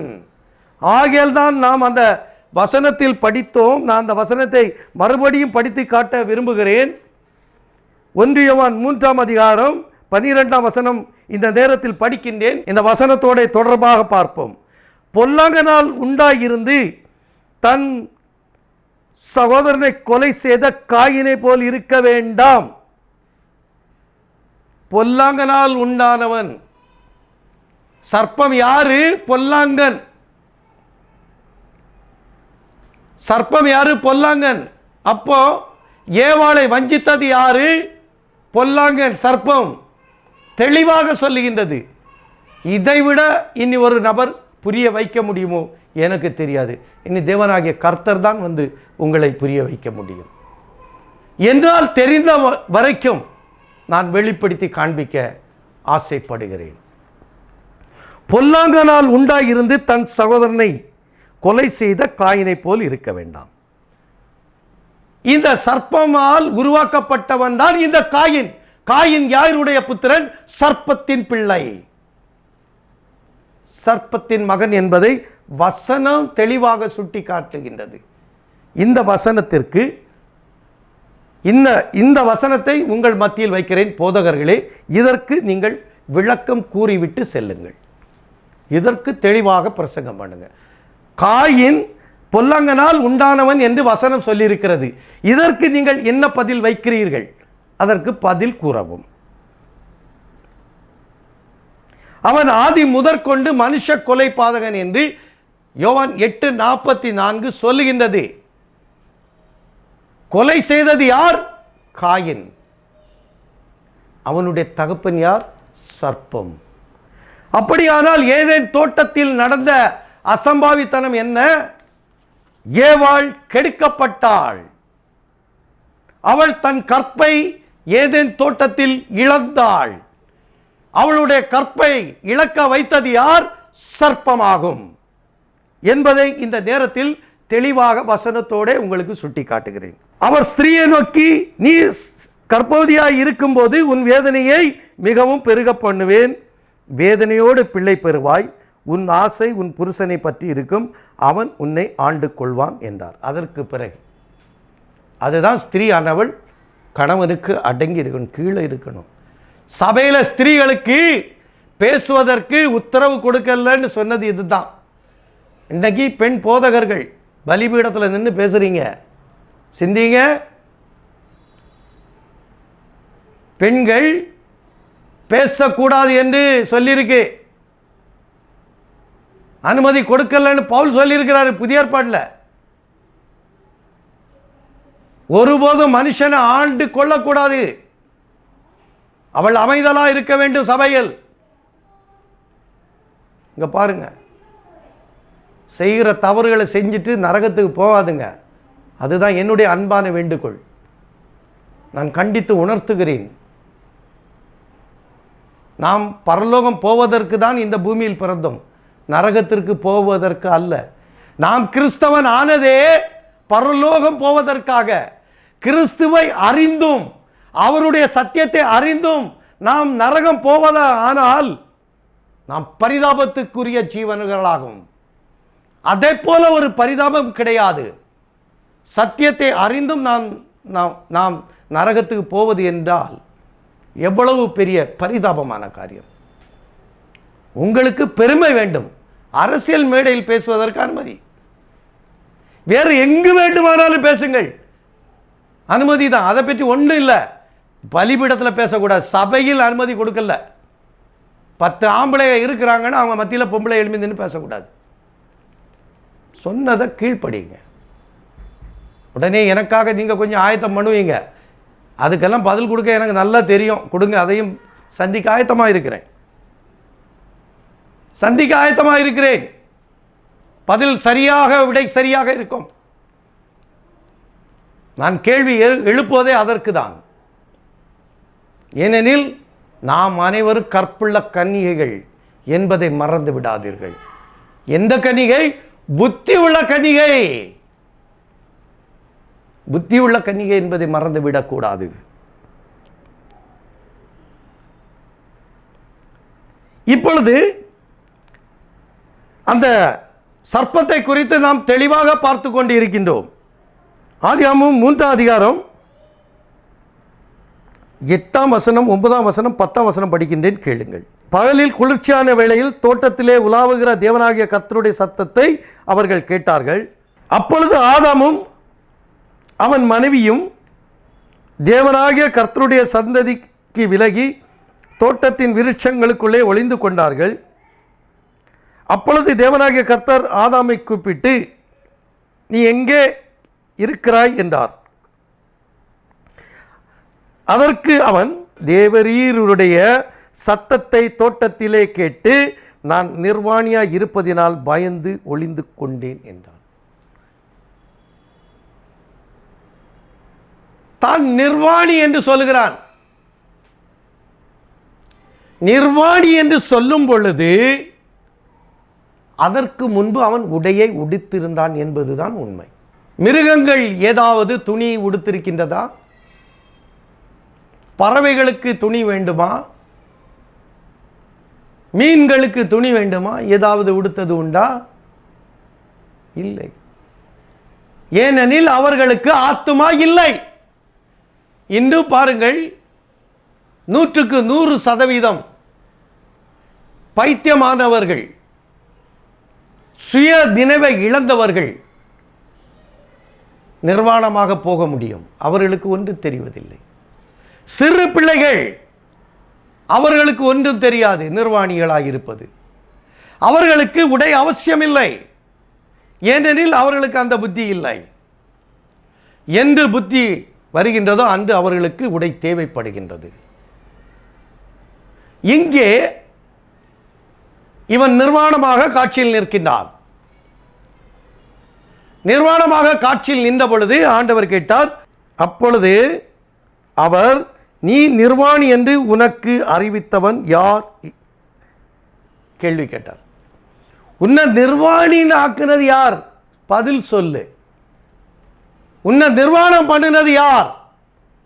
சொல்லு. புசிக்க வேண்டாம் என்று நான் சொன்ன விலக்கின விருட்சத்தின் கனியை புசித்தாயோ என்றார். கேட்டார், நீ அந்த கனியை சாப்பிட்டியா? அதற்கு ஆதாம், என்னுடனே இருக்கும்படி தேவரீர் தந்த ஸ்திரியானவள் விருட்சத்தின் கனியை எனக்கு கொடுத்தால் நான் புசித்தேன் என்றாள். புசித்தேன் என்றான். அப்போ ஆதாமை நிர்வாணி ஆக்கினது யார்? ஏவாள். ஏவாள் அந்த நிர்வாணி ஆனாள். அவளை நிர்வாணி ஆக்கினது யார்? சர்ப்பம் அவளை நிர்வாணமாக்கியது. சர்ப்பம் அவளை நிர்வாணமாக்கியது. ஏவாள் யாரை நிர்வாணியாக்கினாள்? ஆதாமை நிர்வாணியாக்கினாள். ஆதாம் நிர்வாணியானதற்கு காரணம் ஏவாள். ஏவாள் நிர்வாணி ஆகிறதுக்கு காரணம் சர்ப்பம். அங்கே நன்மை தீமை அறியத்தக்க ஒரு மரம் இருக்கின்றது காட்சியில். அது பூமியிலிருந்து முளைத்தது என்று வேதம் கூறுகின்றது. அந்த மரத்தின் கனிக்கு ஒரு இச்சை இருந்தது. ஒரு இச்சை இருந்தது. அதாவது இக்காலத்தில் வயதான நபர்களுக்காக, ஆண்மையை இழந்தவர்களுக்காக ஒரு மாத்திரை தயாரித்து வைக்கப்பட்டிருக்கின்றது. அந்த மாத்திரையின் பெயர் வயகரா. அந்த வயகராவை புசிக்கக்கூடிய நபர்கள் இச்சைகளினால் உந்தப்பட்டு தங்களுடைய இன்பத்தை பெற்றுக்கொள்கிறார்கள். ஒரு சிறிய மாத்திரை நம் சரீரத்திற்குள் புகுந்து நம்மை உணர்ச்சியில் கொண்டு செல்லுமே. ஆனால் அன்று அந்த கனியின் பெயர் வயகரா கனி தான். அந்த நன்மை தீமை அறியத்தக்க கனியில் ஒரு இச்சை இருந்தது. இந்த வயகரா மாத்திரையில் ஒரு இச்சை இருப்பது போல அந்த நன்மை தீமை அறியத்தக்க மரத்தில் அந்த கனியில் ஒரு இச்சை இருந்தது. அதை சர்ப்பம் ஏவாளுக்கு பறித்து கொடுத்தான். அவள் அந்த கனியை புசித்த மாத்திரத்தில் அவளுக்குள் இன்பம் உருவாகியது. அவள் நிர்வாணி ஆகிவிட்டாள். அவளுக்கு காம சிந்தனை உண்டாகியது. அவள் பார்த்த பொழுது அங்கே சர்ப்பம் நிற்கின்றது. சர்ப்பம் காட்சியில் நின்றது. ஆகையால் அவள் சொன்னது, சர்ப்பம் என்னை வஞ்சித்தது. சர்ப்பம் என்னை வஞ்சித்தது. புசிக்க வேண்டாம் என்று சொல்லப்பட்ட அந்த கனியை புசித்த காரணத்தினால் அவளுக்குள் இன்பம் உருவாகியது. அந்த மரத்தின் மூலம் இன்பம் உண்டாகியது. அவளுக்கு இச்சை உண்டாகியது. உடனே சர்ப்பத்தோடு அவள் உறவாடினாள். வஞ்சிக்கப்பட்டாள், ஏமாற்றப்பட்டாள், பதறி போனாள். அதற்கு பின்பு சாத்தான் போய்விட்டான், காட்சியில் வரவில்லை. அவன் செய்வதை செய்துவிட்டு அவன் இடத்தை காலி செய்து விட்டான். மாட்டிக்கொண்டாள் ஏவாள், பதறி போனாள். நான் எப்படி ஆதாமிடம் போவேன்? ஆதாமிடம் நான் எப்படி செல்லுவேன்? ஆதாம் என்னை விலக்கினான். ஆதாம் என்னை விலக்கினார். நீ இதை புசிக்காதே, இதை நீ புசிக்கும் நாளிலே சாகவே சாவாய் என்று சொன்ன வார்த்தையை நான் மீறிவிட்டேன். வார்த்தையை மீறுவது பாவம். வேதத்தில் உள்ள ஒரு எழுத்தை கூட மாற்றக்கூடாது. நான் மாற்றாமல் தான் பேசுகிறேன். ஒரு உறுப்பை மாற்றக்கூடாது. வானமும் பூமியும் ஒளிந்து போனாலும் அவருடைய வார்த்தைகள் ஒளிந்து போவதில்லை. வானம் பூமியை விட மகத்துவமானது நம்முடைய பரிசுத்த வேதாகமம் என்பதை மறந்து விடாதீர்கள். இவள் ஏமாற்றப்பட்டவுடன், சர்ப்பத்தால் வஞ்சிக்கப்பட்டவுடன், சர்ப்பத்தால் கர்ப்பம் இழந்தவுடன் இவளுக்குள் பயம் தொற்றிக் கொண்டது, மரண பயம். இப்பொழுதுதான் அவள் மரணத்தை உணர்ந்தாள், வேதனையை உணர்ந்தாள். நடுக்கத்தோடையே ஆதாமிடம் சென்றிருப்பாள். ஆதாம் என்ன செய்திருக்க முடியும்? அந்த நேரத்தில் ஆதாம் என்ன செய்திருக்க முடியும்? ஏன் சாத்தான் ஏவாளை பிடித்தான்? ஏன் ஆதாமை நெருங்கவில்லை? ஆதாமை நெருங்க முடியாது. ஆதாம் ஆண், ஆதாம் ஆண், சர்ப்பம் ஆண், ஏவாள் மாத்திரமே பெண். ஆகையால் வசனம் இப்படி கூறுகின்றது. அதற்கு உதாரணமாக ஒரு வசனத்தை சுட்டிக்காட்ட விரும்புகிறேன்.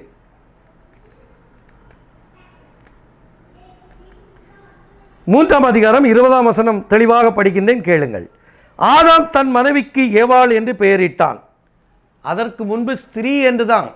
பாவம் செய்கிறதற்கு முன்பு அவள் ஸ்திரீ என்று அழைக்கப்பட்டாள். பாவம் செய்த பின்பு அவளுக்கு பெயரிடப்படுகின்றது. அப்போ பெயரிடப்படுகிற ஒவ்வொரும் பாவிதான். பாவிதான், பாவிக்கு தான் பெயரிடப்படுது. ஆகையால் தான் நம்முடைய பேர் அங்கே ஜீவ புஸ்தகத்தில் எழுத வேண்டிய சூழ்நிலை உருவாகிவிட்டது. பாவம் செய்யவில்லைன்னா நமக்கு பேர் எழுத வேண்டிய அவசியமே இல்லை. நாம் மரிச்சாச்சா நேராக அங்கே போயிடலாம். இங்கே ஆதாம் தன் மனைவிக்கு ஏவாள் என்று பெயரிட்டான். யார் பேரிட்டது? ஆண்டவர் பேரிடல, ஆதாம் தான் பேரிட்டுறான். ஏனெனில் அவள் ஜீவன் உள்ளோருக்கெல்லாம் தாயானவள். ஏனெனில் அவள் ஜீவன் உள்ளோருக்கெல்லாம் தாயானவள் என்ற அடைமொழி அந்நேரத்தில் கொடுக்கப்பட்டது. ஜீவன் உள்ளோருக்கெல்லாம் தகப்பன் என்று ஆதாமை குறிப்பிட்டு இருக்கின்றதா? ஜீவனுள்ள எல்லா மனிதருக்கும் தகப்பன் ஆதாம் என்று வேதத்தில் இல்லை. ஏனெனில் ஆதாமுக்குள் தேவனுடைய வித்து இருந்தது. அங்கே பிசாசின் வித்துக்கு இடமில்லை. ஆனால் இந்த ஏவாள் சர்ப்பத்தோட உறவாடி காயினை பெற்றாள், பாவத்தை பெற்றாள். இதற்கு உதாரணமாக ஒரு வசனத்தை படித்து காட்ட விரும்புகிறேன். யாக்கோபு 1ஆம் அதிகாரம் 13ஆம் வசனம் படிக்கின்றேன், கேளுங்கள். யாக்கோபு 1ஆம் அதிகாரம் 15ஆம் வசனம் படிக்கின்றேன். பின்பு இச்சையானது கர்ப்பம் தரித்து பாவத்தை பிறப்பிக்கும், பாவம் பூரணமாகும் போது மரணத்தை பிறப்பிக்கும். பார்த்தீர்களா?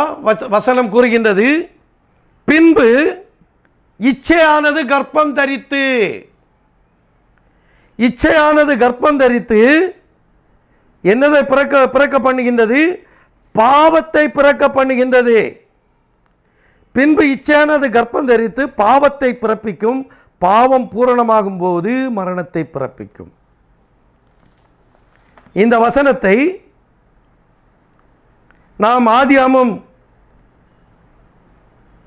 3ஆம் அதிகாரம் 16ஆம் வசனத்தில் தொடர்பு கொள்ளுகிறேன், கவனியுங்கள். அவர் ஸ்திரீயை நோக்கி, நீ கர்ப்பவதியாய் இருக்கும்போது உன் வேதனையை மிகவும் பெருக பண்ணுவேன். உன் வேதனையை பெருக பண்ணுவேன். கர்ப்பவதி ஆயிட்டா. இந்த கர்ப்பம் எப்படி ஆச்சு? 3ஆம் அதிகாரம் 6ஆம் வசனம் சொல்லுகின்றது. அப்பொழுது ஸ்திரீயானவள் அந்த விருட்சம் புசிப்புக்கு நல்லதும் பார்வைக்கு இன்பமும் புத்தியை தெளிவிக்கப்படுகிறதற்கு இச்சிக்கப்படத்தக்க விருட்சமாய் இருக்கிறது என்று கண்டு அதன் கனியை பறித்து புசித்து தன் புருஷனுக்கு கொடுத்தால் அவனும் புசித்தான். இச்சிக்கப்படத்தக்க, பின்பு இச்சையானது கர்ப்பம் தரித்து பாவத்தை பிறப்பிக்கும். ஏவாள் என்னத்தை பிறப்பித்தாள்? முதல் ஒரு பாவியை பெற்று கொடுத்தாள். முதல் அவள் ஈன்று எடுத்தது ஒரு பாவி. அந்த பாவி யாரால் உண்டானவன்? பொல்லாங்கனால் உண்டானவன், சர்ப்பத்தால் உண்டானவன். வேதம் இப்படி கூறியிருக்க, தெளிவாக கூறியிருக்க, வேத வித்தகர்கள் இதற்கு மறுப்பாக பேசுகிறார்கள். கேட்டால் சில சகோதர சகோதரிகள்கிட்ட சொல்ல பாருங்க, அவர் செக்ஸ் வார்த்தையை பேசுகிறார். தவறான இது உபதேசம். இப்படிப்பட்டவர்கள்ட்ட கேட்கக்கூடாது. அவரும் நரகத்துக்கு தான் போகிறான், உங்களையும் நரகத்துக்கு தான் கூட்டிகிட்டு போகிறான். ஏன் பின்ன இந்த வார்த்தைகள் எல்லாம் வேதத்தில் எழுதப்பட்டது? ஏன் வார்த்தை வேதத்தில் எழுதப்பட்டது? வேதத்தில் எழுதாத வார்த்தை நான் பேசினது உண்டா என்பதை நிரூபித்து காட்டுங்கள். வேதத்தில் எழுதிய வார்த்தையை விளக்கமாக தெரிவிக்கிறேன். உங்களுக்கு தெரியவில்லை என்னால் தெரியவில்லை என்று சொல்லிவிட்டு போக வேண்டுமே அல்லாமல் மற்றவர்களை பார்த்து தூரத்தில் இருந்து கல்லெறியாதீர்கள், ஒளித்திருந்து கல்லெறியாதீர்கள். நேரடியாக சந்திக்கலாம். இதை போல விளக்கமாக நீங்கள் செய்தியை கொடுக்கலாம். இதே போல தெளிவாக இந்த வசனங்களை எடுத்து பேச வேண்டும். நான் எந்தெந்த வசனங்களை குறிப்பிட்டு வைத்திருக்கிறேனோ அந்த வசனங்களை தாங்கள் எடுத்து தெளிவாக பேசுங்கள். அதற்கு பின்பு நான் அதை பார்த்து உங்களுக்கு பதில் கொடுக்க ஆயத்தமாக இருக்கிறேன். இங்கே வேதம் என்ன கூறுகின்றது? பின்பு இச்சானது கர்ப்பம் தரித்து பாவத்தை பிறப்பிக்கும். பாவம் பூரணமாகும் போது மரணத்தை பிறக்கும். பாவம் செய்கிற ஆத்மா சாகும் என்று எசேக்கியேல் 18ஆம் அதிகாரத்தில் சொல்லியிருக்கின்றது. பாவம் செய்கிற ஆத்மா சாகும், நரகத்துக்கு போய் சேர்ந்துடும், அக்கினி கடல்ல சேர்ந்துடும். நீ பாவி மன்னிக்கப்படலைன்னா நீ பரலோகத்துக்கு போக முடியாது. பரலோகத்துக்கும் பாவிக்கு எந்த சம்பந்தமும் கிடையாது. பாவியின் புகலிடம் நரகம், பரிசுத்தவானின் புகலிடம் பரலோகம். இங்கே காட்சியில் வந்து நிற்கின்றது சர்ப்பம். ஏவாளை வஞ்சித்து அவளை கெடுத்து குட்டிச்சவராக்கி அவளுக்குள் தன் வித்தை வைத்து விட்டான். அவளுக்குள் தன் வித்தை வைத்த காரணத்தினால் அங்கே ஒரு பாவி பிறந்தான். அங்கே ஒரு பாவி பிறந்தான். ஆகையால் இந்த வசனம் கூறுகின்றது, அவள் ஜீவன் உள்ளோருக்கெல்லாம் தாய் என்று. ஜீவன் உள்ளோருக்கெல்லாம் தகப்பன் என்று ஆதாமை ஏன் குறிப்பிடவில்லை? ஆதாமை ஏன் குறிப்பிடவில்லை? அவன் ஆக முடியாது. ஏவாள் யாருக்கு வேண்டுமானாலும் பிள்ளை பெற்றுக் கொடுக்க முடியும். இந்த நேரத்தில் ஒரு கருத்தை உங்கள் மத்தியில் வைக்கிறேன். ஒரு பெண் 5 ஆண்களை திருமணம் செய்வதா இருந்தால் அந்த 5 ஆண்களுக்கும் 5 விதமான பிள்ளைகளை தான் பெற்றுக் கொடுப்பாள். தன் தகப்பனை போலதான் அவள் இருப்பாள், அவன் இருப்பான் அந்த குழந்தை. ஏனால் 5 விதமான கணவர். அதே சமயம் ஒரு ஆண் 5 பெண்களை திருமணம் செய்து 5 பிள்ளைகளை பெறுவானே, ஆனால் 5 பேரும் ஒரே மாதிரியாக தான் இருப்பார்கள். ஏனெனில் இது ஒரு வித்து என்பது ஆண்களுக்குள் இருப்பது. Coin சர்ப்பத்தின் with. ஆகையால் தான் வேதம் இப்படியாக கூறுகின்றது. 3ஆம் அதிகாரம் 15ஆம் வசனம் படிக்கின்றேன், தெளிவாக கேளுங்கள். உனக்கும் ஸ்திரீக்கும், யார? சர்ப்பத்தை பார்த்து சொல்றாரு. உனக்கும் ஸ்திரீக்கும் உன் வித்துக்கும் அவள் வித்துக்கும், உன் வித்துக்கும் அவள் வித்துக்கும் பகையை உண்டாக்குவேன். பெண்ணுக்கு வித்து கிடையாதே, எப்படி அவள் வித்து என்று சொன்னார்? பெண்ணுக்கு வித்து கிடையாது என்பதை நாம் பார்த்து கொண்டிருக்கிறோம். இங்கே குறிப்பிடுகின்றது, உன் வித்துக்கும் அவள் வித்துக்கும் பகையை உண்டாக்குவேன். அவர் அங்கேதான் கவனிக்கப்பட வேண்டும். அவர் உன் தலையை நசுக்குவார். சாத்தானின் தலையை நசுக்கிய நபர் யாரு? நம்முடைய கர்த்தராகிய இயேசு கிறிஸ்து சிலுவையின் மூலம் நசுக்கினார். அதுதான் அந்த வித்து, ஸ்திரீயின் வித்து. அதுதான் ஸ்திரீயின் வித்து. உன் வித்துக்கும் அவள் வித்துக்கும் பகையை உண்டாக்குவேன். அவர் உன் தலையை நசுக்குவார், நீ அவர் குதிங்காலை நசுக்குவாய் என்றார். அவ்வளவுதான், வேற ஒண்ணுமே செய்ய முடியல. அவனால் அவரை வெல்லவே முடியவில்லை. அவன் தலையை எப்பொழுது நசுக்கினார்? 2000 ஆண்டுகளுக்கு முன்பாக சிலுவையில் சாத்தானின் தலையை நசுக்கினார் இந்த வார்த்தையின் மூலம். அங்கே கேள்வி என்ன வந்திருக்கின்றது? உன் வித்துக்கும் சர்ப்பத்தின் வித்துக்கும் ஏவாளின் வித்துக்கும், அதாவது ஸ்திரீயின் வித்துக்கும் பகையை உண்டாக்குவேன். ஸ்திரீ என்பது யாரு? இந்த ஸ்திரீ சர்ப்பத்தோட பேசும் பொழுது ஸ்திரீயாக இருந்தாள், ஏவாள் அல்ல. பாவம் செய்த பின்புதான் அவளுக்கு ஏவாள் என்று பெயரிடப்படுகின்றது. ஸ்திரீ ஆதாமோடே அவள் உறவு வைத்துக் கொள்வதற்கு முன்பு இந்த ஸ்திரீயானவள் சர்ப்பத்தோட தொடர்பு கொண்டாள். உன் வித்துக்கும் அவள் வித்துக்கும், உன் வித்துக்கும் ஸ்திரீயின் வித்துக்கும். இதே போலதான் இதற்கு சரியான இலக்கணம், சரியான தொடர்புள்ள வசனம் மத்தேயு 1ஆம் அதிகாரம் 18ஆம் வசனம் படிக்கின்றேன், கேளுங்கள். சரியாக நினைவில் வைத்துக் கொள்ளுங்கள். அந்த ஆதியாகமம் 3ஆம் அதிகாரம் 15ஆம் வசனத்தின் விளக்கமானது மத்தேயு 1ஆம் அதிகாரம் 18ஆம் வசனத்தில் தெளிவாக இருக்கின்றது. இயேசு கிறிஸ்துவினுடைய ஜனன விவரமாவது, அவருடைய தாயாகிய மரியாள் யோசேப்புக்கு நியமிக்கப்பட்டிருக்கையில்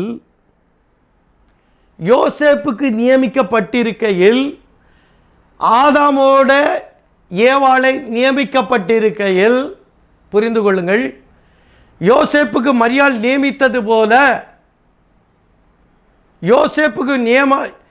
மரியாளை நியமித்தது போல ஆதாமுக்கு ஏவாள் நியமிக்கப்பட்டிருந்தாள். ஸ்திரீயானவள் நியமிக்கப்பட்டிருந்தது.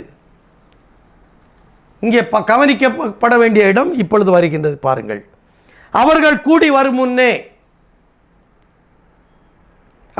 இருவரும் கூடி வரும் முன்பே, சேருவதற்கு முன்பே பரிசுத்த ஆவியானவர், அவள் பரிசுத்த ஆவியினாலே கர்ப்பவதியானாள் என்று காணப்பட்டது. அதுக்கு முன்பே, அவங்க சேர்றதுக்கு முன்னால் அவங்க நிச்சயதார்த்தம் ஆயிட்டு, திருமணம் ஆகவில்லை. இனி அவங்க கூடணும், இனி சேரணும், ஜோடி சேரணும். அந்த நேரத்தில் அவள் கர்ப்பவதியாக காணப்பட்டாள். ஆதாமும் ஏவாளும் கூடி வரும் முன்னே சர்ப்பமானது ஏவாளை வஞ்சித்தது. ஏவாளின் வயிற்றில் தன் வித்தை விதைத்து விட்டான். அவனுடைய வித்து அவள் வயிற்றில் வந்தது. அதே போல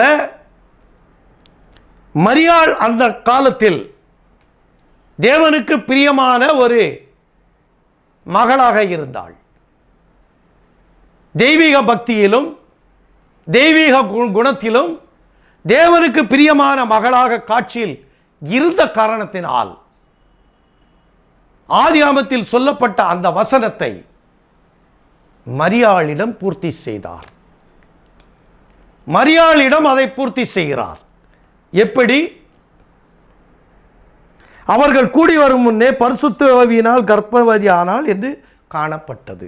இப்போ மரியாள் பரிசுத்த ஆவியினாலே கர்ப்பவதி ஆயிற்றா. இவ ஒரு ஸ்திரீ. இப்பொழுது இந்த வசனத்தை படிக்கின்ற பாருங்கள். உனக்கும் ஸ்திரீக்கும் உன் வித்துக்கும் அவள் வித்துக்கும், உன் வித்துக்கும் பரிசுத்தாவியின் வித்துக்கும் பகையை உண்டாக்குவேன். படித்தீர்களா? தெரிந்து கொண்டீர்களா? உன் வித்துக்கும் அவள் வித்துக்கும் பகையை உண்டாக்குவேன். அதாவது உன் வித்துக்கும் பரிசுத்தாவியின் வித்துக்கும் பகையை உண்டாக்குவேன். அவர் உன் தலையை சிலுவையில் நசுக்குவார். அத்துடன் உன் கதை முடிந்தது. நீ அவர் குதிங்காலை நசுக்குவாய். அவ்வளவுதான். அவர் 3வது நாள் எழும்பி போயிட்டார். குதிங்கால் எங்கே இருக்கின்றது? பூமியில். குதிங்கால் எங்கே இருக்கின்றது? பூமியில். அவர் மரித்து 3 நாள் பூமியில் வைக்கப்பட்டிருந்தது. சாத்தான் கவனித்துக் கொண்டிருந்தான். குதிங்காலை வைத்து கவனித்துக் கொண்டிருந்தான். அவர் எழும்பி வரமாட்டார். அத்துடன் கதை முடிந்தது. 3வது நாள் கல்லறைகள் திறக்கப்பட்டது. அவர் பரலோகம் சென்றார். அப்பொழுதுதான் தெரிந்தது அவனுக்கு, வந்தவர் ஆதியாமத்தில் குறிப்பிடப்பட்ட ஸ்திரீயின் வித்தாவார் என்பதை சாத்தான் உணர்ந்து கொண்டான். சாத்தான் உணர்ந்து கொண்டான். நமக்கு தான் அறிவு இல்லாமல் போய்விட்டது. உன் வித்துக்கும் அவள் வித்துக்கும் பகையை உண்டாக்குவேன். அவர் உன் தலையை நசுக்குவார். நீ அவர் குதிங்காலை நசுக்குவாய் என்றது. அவ்வளவுதான். ஒன்றும் செய்ய முடியல. பாருங்க, வேதத்தை நாம் தெளிவாக பார்க்க வேண்டும். வேதத்தை நாம் தெளிவாக புரிந்து கொள்ள வேண்டும். வேதத்தை நன்றாக அறிந்து கொள்ள வேண்டும். நாம் எதை இழந்தாலும் பரலோகத்தை இழந்துவிடக் கூடாது. நமக்கு நன்றாக புரிந்துவிட்டது. வேண்டுமானால் அதற்கு இணையாக ஒரு வசனத்தை படிக்கின்றேன், கேளுங்கள். 1 கொரிந்தியர் 15ஆம் அதிகாரம் 49வது வசனம் படிக்கின்றேன், கேளுங்கள்.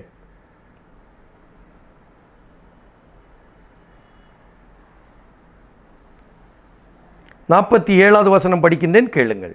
முந்தின மனுஷன் பூமியில் உண்டான மண்ணானவன், 2ஆம் மனுஷன் வானத்தில் இறங்கி வந்த கர்த்தர்.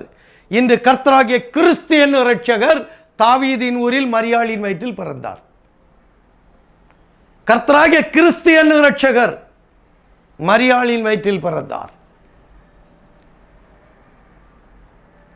இன்னும் ஒரு வசனத்தை படிக்கின்றேன், கேளுங்கள். 45வது வசனம் சொல்லுகின்றது, அந்தபடி முந்தின மனுஷனாகிய ஆதாம் ஜீவாத்மானான் என்று எழுதியிருக்கிறது.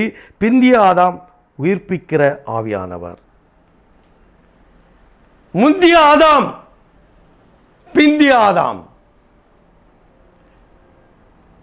முந்திய ஆதாம் பூமியில் இருந்து உண்டானவன், பிந்திய ஆதாம் வானத்தில் இறங்கி வந்த கர்த்தர். வானத்தில் இருந்து இறங்கி வந்த கர்த்தர் இவர்தான். அந்த மரியாளின் வயிற்றில், அந்த ஸ்திரீயின் வயிற்றில் சென்றவர் பரிசுத்த ஆவியானவர். அவர் மரியாளின் வயிற்றில் அனுப்பினார். அவருடைய தகப்பன் பெயர் பரிசுத்த ஆவி என்பது நம் வேதத்தில் கண்டுகொண்டோம். அதற்குள் ஒரு செய்தி இருக்கின்றது, அதை பின்னால் பார்க்கலாம். இங்கே சொல்லி இருக்கின்ற காரியங்களை நாம் தெளிவாக பார்ப்போம். முந்திய ஆதாம் மண்ணிலிருந்து உண்டானவன், பிந்திய ஆதாம் வானத்திலிருந்து இறங்கி வந்த கர்த்தர். இந்த ஆதாம் பிந்திய ஆதாமுக்கு சரியான முன் அடையாளமாகும். ஆதாம் பாவம் செய்த காரணத்தினால் ஆதாம், ஒரு மனிதன் பாவம் செய்தால் அவன்தான் சாக வேண்டும். வார்த்தை அதுதான் சொன்னது. நீ இதை புசிக்கும் நாளிலே சாகவே சாவாய். அப்போ பாவம் செய்கிற ஆத்மா சாகும், அவன் பரலோகத்துக்கு போக முடியாது. எப்படி ஒரே ஒரு மனிதனால் இந்த உலகம் முழுவதும் பாவம் ஆட்கொண்டதோ, ஒரே ஒரு ஆதாமின் மூலம் உலகம் பாவத்தில் சென்றதோ, ஒரே ஒரு இரண்டாம் ஆதாமினால் இந்த பாவமானது சுத்திகரிக்கப்பட்டு வெளியேற்றப்பட்டு அனைத்து மனுஷர்களும் அனைத்து பாவிகளும் இயேசு கிறிஸ்துவின் இரத்தத்தினால் கழுவப்பட்டு பரிசுத்தவான்கள் ஆனார்கள். ஒரே ஆதாமினால் பாவம் உலகத்தில் வந்தது போல ஒரே மனிதரால் இந்த உலகம் முழுவதும் ரட்சிக்கப்பட்டது. படிக்கின்றேன், கேளுங்கள் ஒரு வசனத்தை.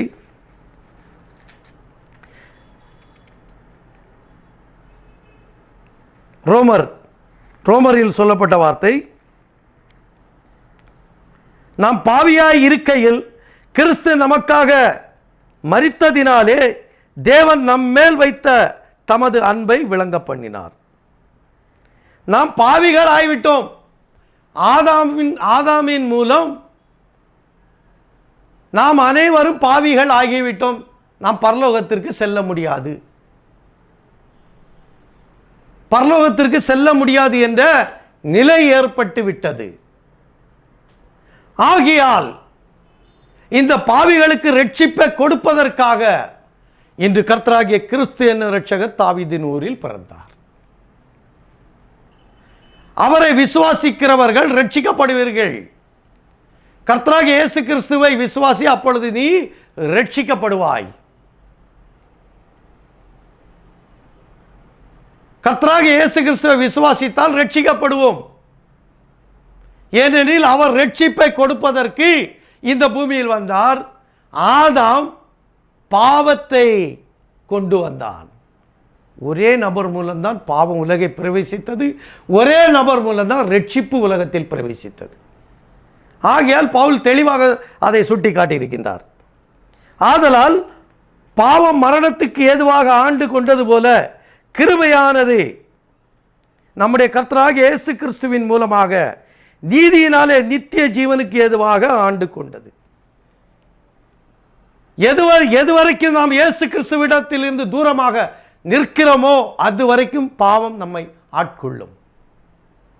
என்று நாம் இயேசு கிறிஸ்துவை நெருங்கி அவர் பாதப்படியில் விழுந்து கர்த்தராகிய இயேசு கிறிஸ்துவின் நாமத்தினாலே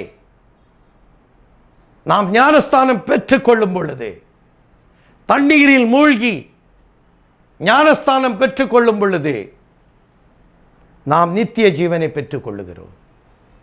ஏனெனில் பாவத்தை மன்னிக்கக்கூடிய ஒரே ஒரு தேவன் கர்த்தராகிய இயேசு கிறிஸ்து. நம்முடைய அனைத்து பாவங்களையும் மன்னிக்கக்கூடிய ஒரே ஒரு தேவன் கர்த்தராகிய இயேசு கிறிஸ்து. நம்முடைய அனைத்து பாவத்துக்கும் சொந்தக்காரன் ஆதாம், முந்திய ஆதாம். நம்முடைய அனைத்து பாவத்துக்கும் சொந்தக்காரன் முந்திய ஆதாம். நம்முடைய அனைத்து பாவத்தையும் மன்னித்த நபர் நம்முடைய கர்த்தராகிய இயேசு கிறிஸ்து, பிந்திய ஆதாம். நம்முடைய அனைத்து பாவங்களையும் மன்னித்தவர் பிந்திய ஆதாம் ஆகிய கர்த்தராகிய இயேசு கிறிஸ்து. யார் இயேசு கிறிஸ்துவிடம் வரவில்லையோ, யார் இயேசு கிறிஸ்துவின் இரத்தத்தினால் மீட்கப்படவில்லையோ, யார் இயேசு கிறிஸ்துவின் நாமத்தினால் ரட்சிக்கப்படவில்லையோ, யார் இயேசு கிறிஸ்துவின் நாமத்தினால் பாவ மன்னிப்பை பெற்றுக்கொள்ளவில்லையோ, யார் இயேசு கிறிஸ்துவின் நாமத்தினால் ஞானஸ்தானம் பெற்றுக்கொள்ளவில்லையோ அவர்கள் பாவத்துக்கு சொந்தக்காரர்களாகி நரகத்திற்கு சென்று விடுவார்கள்.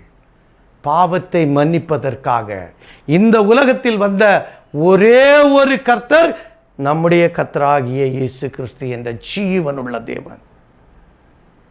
அவரில் நாம் என்றும் எப்பொழுதும் நிலைத்திருக்க கடவோம். நிலைத்திருக்க கடவோம். நான் தெளிவாக உங்கள் மத்தியில்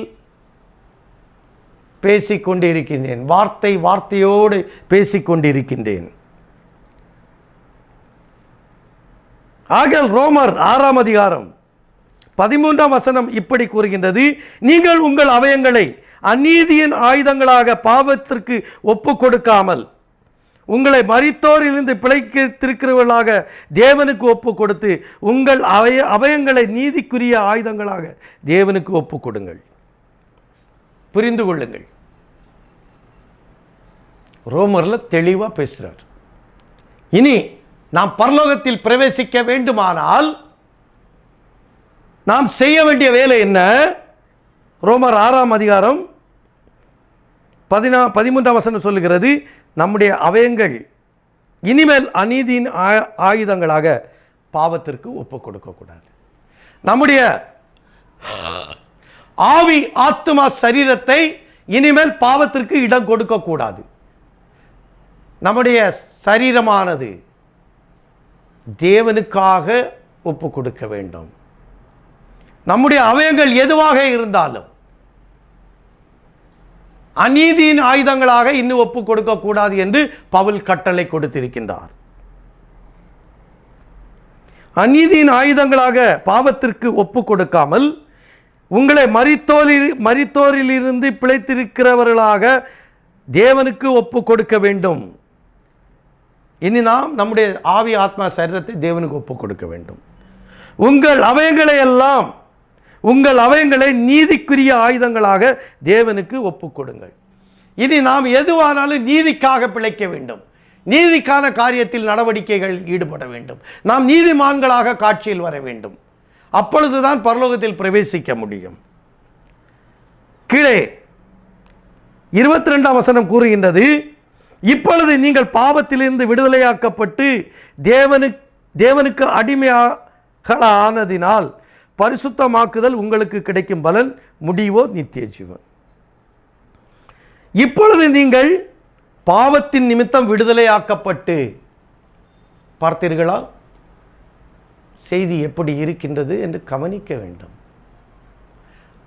நம்மை பாவத்தில் இருந்து விடுதலை பண்ணுவதற்காக நம்முடைய கர்த்தராகிய இயேசு கிறிஸ்து பூமிக்கு வந்தார். வேறு எதுக்கும் இல்லை. பாவம் ஆதாமால் ஆண்டு கொண்டது. அந்த பாவத்திலிருந்து விடுதலை தருவதற்காக கர்த்தராகிய இயேசு கிறிஸ்து வந்தார்.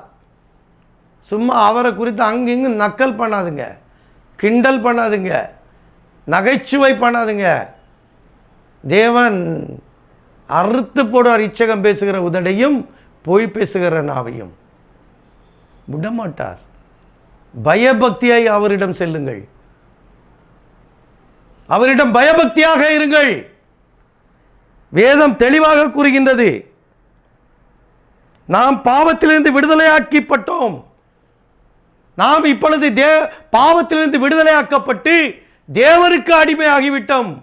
ஒரு சமயம் பாவம் நம்மை ஆண்டு கொண்டு பிசாசுக்கு அடிமையாக இருந்தோம், பாவத்திற்கு அடிமையாக இருந்தோம், பிசாசுக்கு அடிமையாக இருந்தோம். இப்பொழுது நம்முடைய பாவங்களை எல்லாம் இயேசு கிறிஸ்துவின் மீது வைத்து விட்டோம். அவர் நம்முடைய பாவங்களை சிலுவையில் சுமந்து நம் பாவங்களை எல்லாம் தீர்த்து அவருடைய இரத்தத்தால் பாவ மன்னிப்பை பெற்றுக்கொண்டு இன்று நாம் தேவனுக்கு அடிமை ஆகிவிட்டோம்.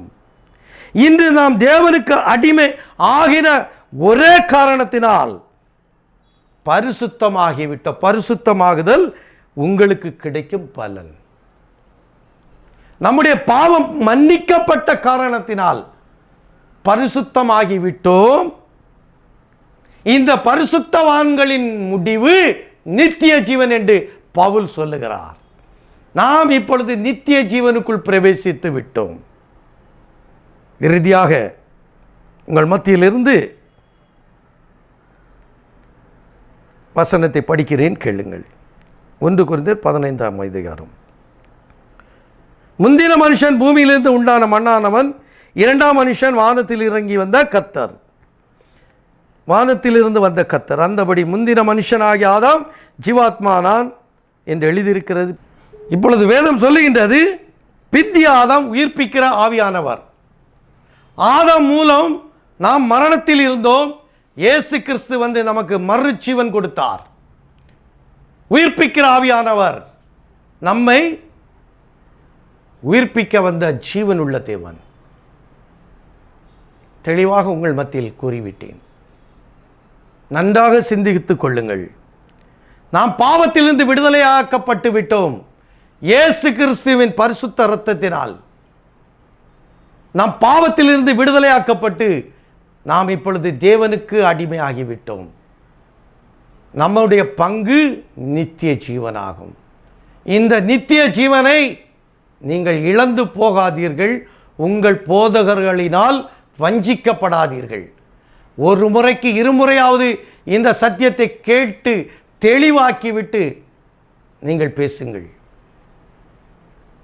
போதகர்களால் வஞ்சிக்கப்பட்டு விடாதீர்கள். ஏனெனில் இவர்களை குறித்து கடைசியாக ஒரு வசனத்தை கூறிக்கொண்டு முடிக்கிறேன். மத்தேயு 23ஆம் அதிகாரம் 13ஆம் வசனம் கூறுகின்றது. படிக்கின்றேன், கேளுங்கள். மாயக்காரராகிய வேதபாரகரே, பரிசேயரே, உங்களுக்கு ஐயோ! மனுஷர் பிரவேசியாதபடி பரலோக ராஜ்யத்தை பூட்டி போடுகிறீர்கள். நீங்கள் அதிலே பிரவேசிக்கிறதும் இல்லை, பிரவேசிக்க போகிறவர்களை பிரவேசிக்க விடுகிறதும் இல்லை. மாயக்காரராகிய வேதபாரகர், போதகர், பைபிள், பரிசுத்த வேதாகமம். பரிசுத்த வேதாகமம் யாருக்கு சொந்தம்? கிறிஸ்தவர்களாகிய நமக்கு சொந்தம். நாம தான் படிக்கிறோம், நாம தான் கருத்தா படிக்கிறோம். அப்போ அவர் எந்த போதகரை குறித்து பேசியிருக்கிறாரு? இந்து மத போதகரை குறித்தா பேசியிருக்கின்றது? இல்லை இஸ்லாமிய போதகர்களை குறித்து பேசியிருக்கிறதா? பிற மதத்தினுடைய போதகரை குறித்து பேசியிருக்கிறதா? இல்லை, கிறிஸ்தவ போதகர்களை குறித்து பேசியிருக்கின்றது. மாயக்காரராகிய வேதபாரகரே, மாயக்காரனுவா புரிந்து கொள்ளுங்க. இந்த சத்தியத்துக்கு விரோதமாக பேசுவாங்க மிக பெரிய பெரிய பேச்சாளர்கள், பயங்கரமான பேச்சாளர்கள், இன்டர்நேஷனல் பிரீச்சர்கள் தவறான விளக்கத்தை வைத்திருக்கிறார்கள். அப்படி இல்லை, இப்படி இல்லை. கேளுங்க அப்படிப்பட்ட ஊழியக்காரர்கள்ட்ட. இந்த வசனத்துக்கெல்லாம் விளக்கம் கொடுங்க. இந்த நபருக்கு, இந்த ஊழியக்காரருக்கு சரியான பதிலடி கொடுங்கன்னு சொல்லுங்க. சரியான பதிலடி எனக்கு தர சொல்லுங்க. செய்தியின் மூலம், கமெண்ட்ஸ் மூலம் அல்ல, செய்தியின் மூலம் நெட்டில் வரணும். இந்த வசனத்தை எடுத்து அவங்க பேசணும். இல்லைன்னா இந்த வார்த்தையை போல அவர்கள் ஆகிவிட்டார்கள். மாயக்காரராகிய வேதபாரகரே, பரிசேயரே, உங்களுக்கு ஐயோ! விரோதமாக பேசாதீர்கள். உங்களுக்கு ஐயோ காத்திருக்கின்றது. மனுஷர் பிரவேசியாதபடி பரலோக ராஜ்யத்தை பூட்டி போட்டு விடுகிறீர்கள். உங்களை பரலோகத்துக்கு போகாம இந்த ஊழியக்காரங்க உங்களை பூட்டி போட்டான்னு வேதம் சொல்லுது. ஏசப்பா சொன்னார், பூட்டி போட்டுறாங்கன்னு ஏசப்பா சொன்னாரு. பூட்டி போடுகிறீர்கள், நீங்கள் அதில் பிரவேசிக்கிறதும் இல்லை. இவங்க இந்த போதகர்கள் பரலோகத்துக்கு போகவே மாட்டாங்கன்னு ஏசப்பா சொல்லிவிட்டார். இப்போ இந்த போதகருக்கு பின்னால் போகிற நீங்கள் எப்படி பரலோகத்துக்கு போக முடியும்? அவரே சொல்லிட்டாரு, இவன் போக மாட்டான்பா, இவனை நான் ஏற்றுக்கொள்ள மாட்டேன், அவன் பிரவேசிக்க முடியாது. அவன் பின்னால் போகக்கூடிய நீங்கள் எங்கே போவீங்க? போகவே முடியாது. அவன் பிரவேசிப்பதும் இல்லை, பிரவேசிக்க போகிற உங்களையும் விட மாட்டானா பைபிள் சொல்லுது. பிரவேசிக்க போகிறவர்களை பிரவேசிக்க விடுகிறதும் இல்லை. ஏன்? நீங்கள் அவருடைய கட்டுப்பாட்டில் இருக்காரு. எங்கள் போதகரை மாதிரி ஒரு போதகரா, அவர் PhD படிச்சிருக்காரு, அதை படிச்சிருக்கிறாரு, அவரை புகழ்த்தி பெருமையின் ஆவி அவர்களை குடிக்கொண்டு தேவ வார்த்தையை அவமாக்கி கொண்டு இருக்கிறார்கள். அங்கே அப்படி இருக்கு, இங்கே இப்படி இருக்கு, நாளைக்கு அது நடந்துரு. என்னங்க அதெல்லாம் சொல்லாங்க. சத்தியத்தை பேசுங்க, சத்தியத்தை அறிவீர்கள், சத்தியம் உங்களை விடுதலையாக்கும் என்று கூறிக்கொண்டு உங்கள் மத்தியிலிருந்து விடைபெறுகிறேன். கர்த்தருடைய பரிசுத்த நாமத்திற்கு ஸ்தோத்திரம் உண்டாவதாக. ஆமென். ஹல்லேலூயா.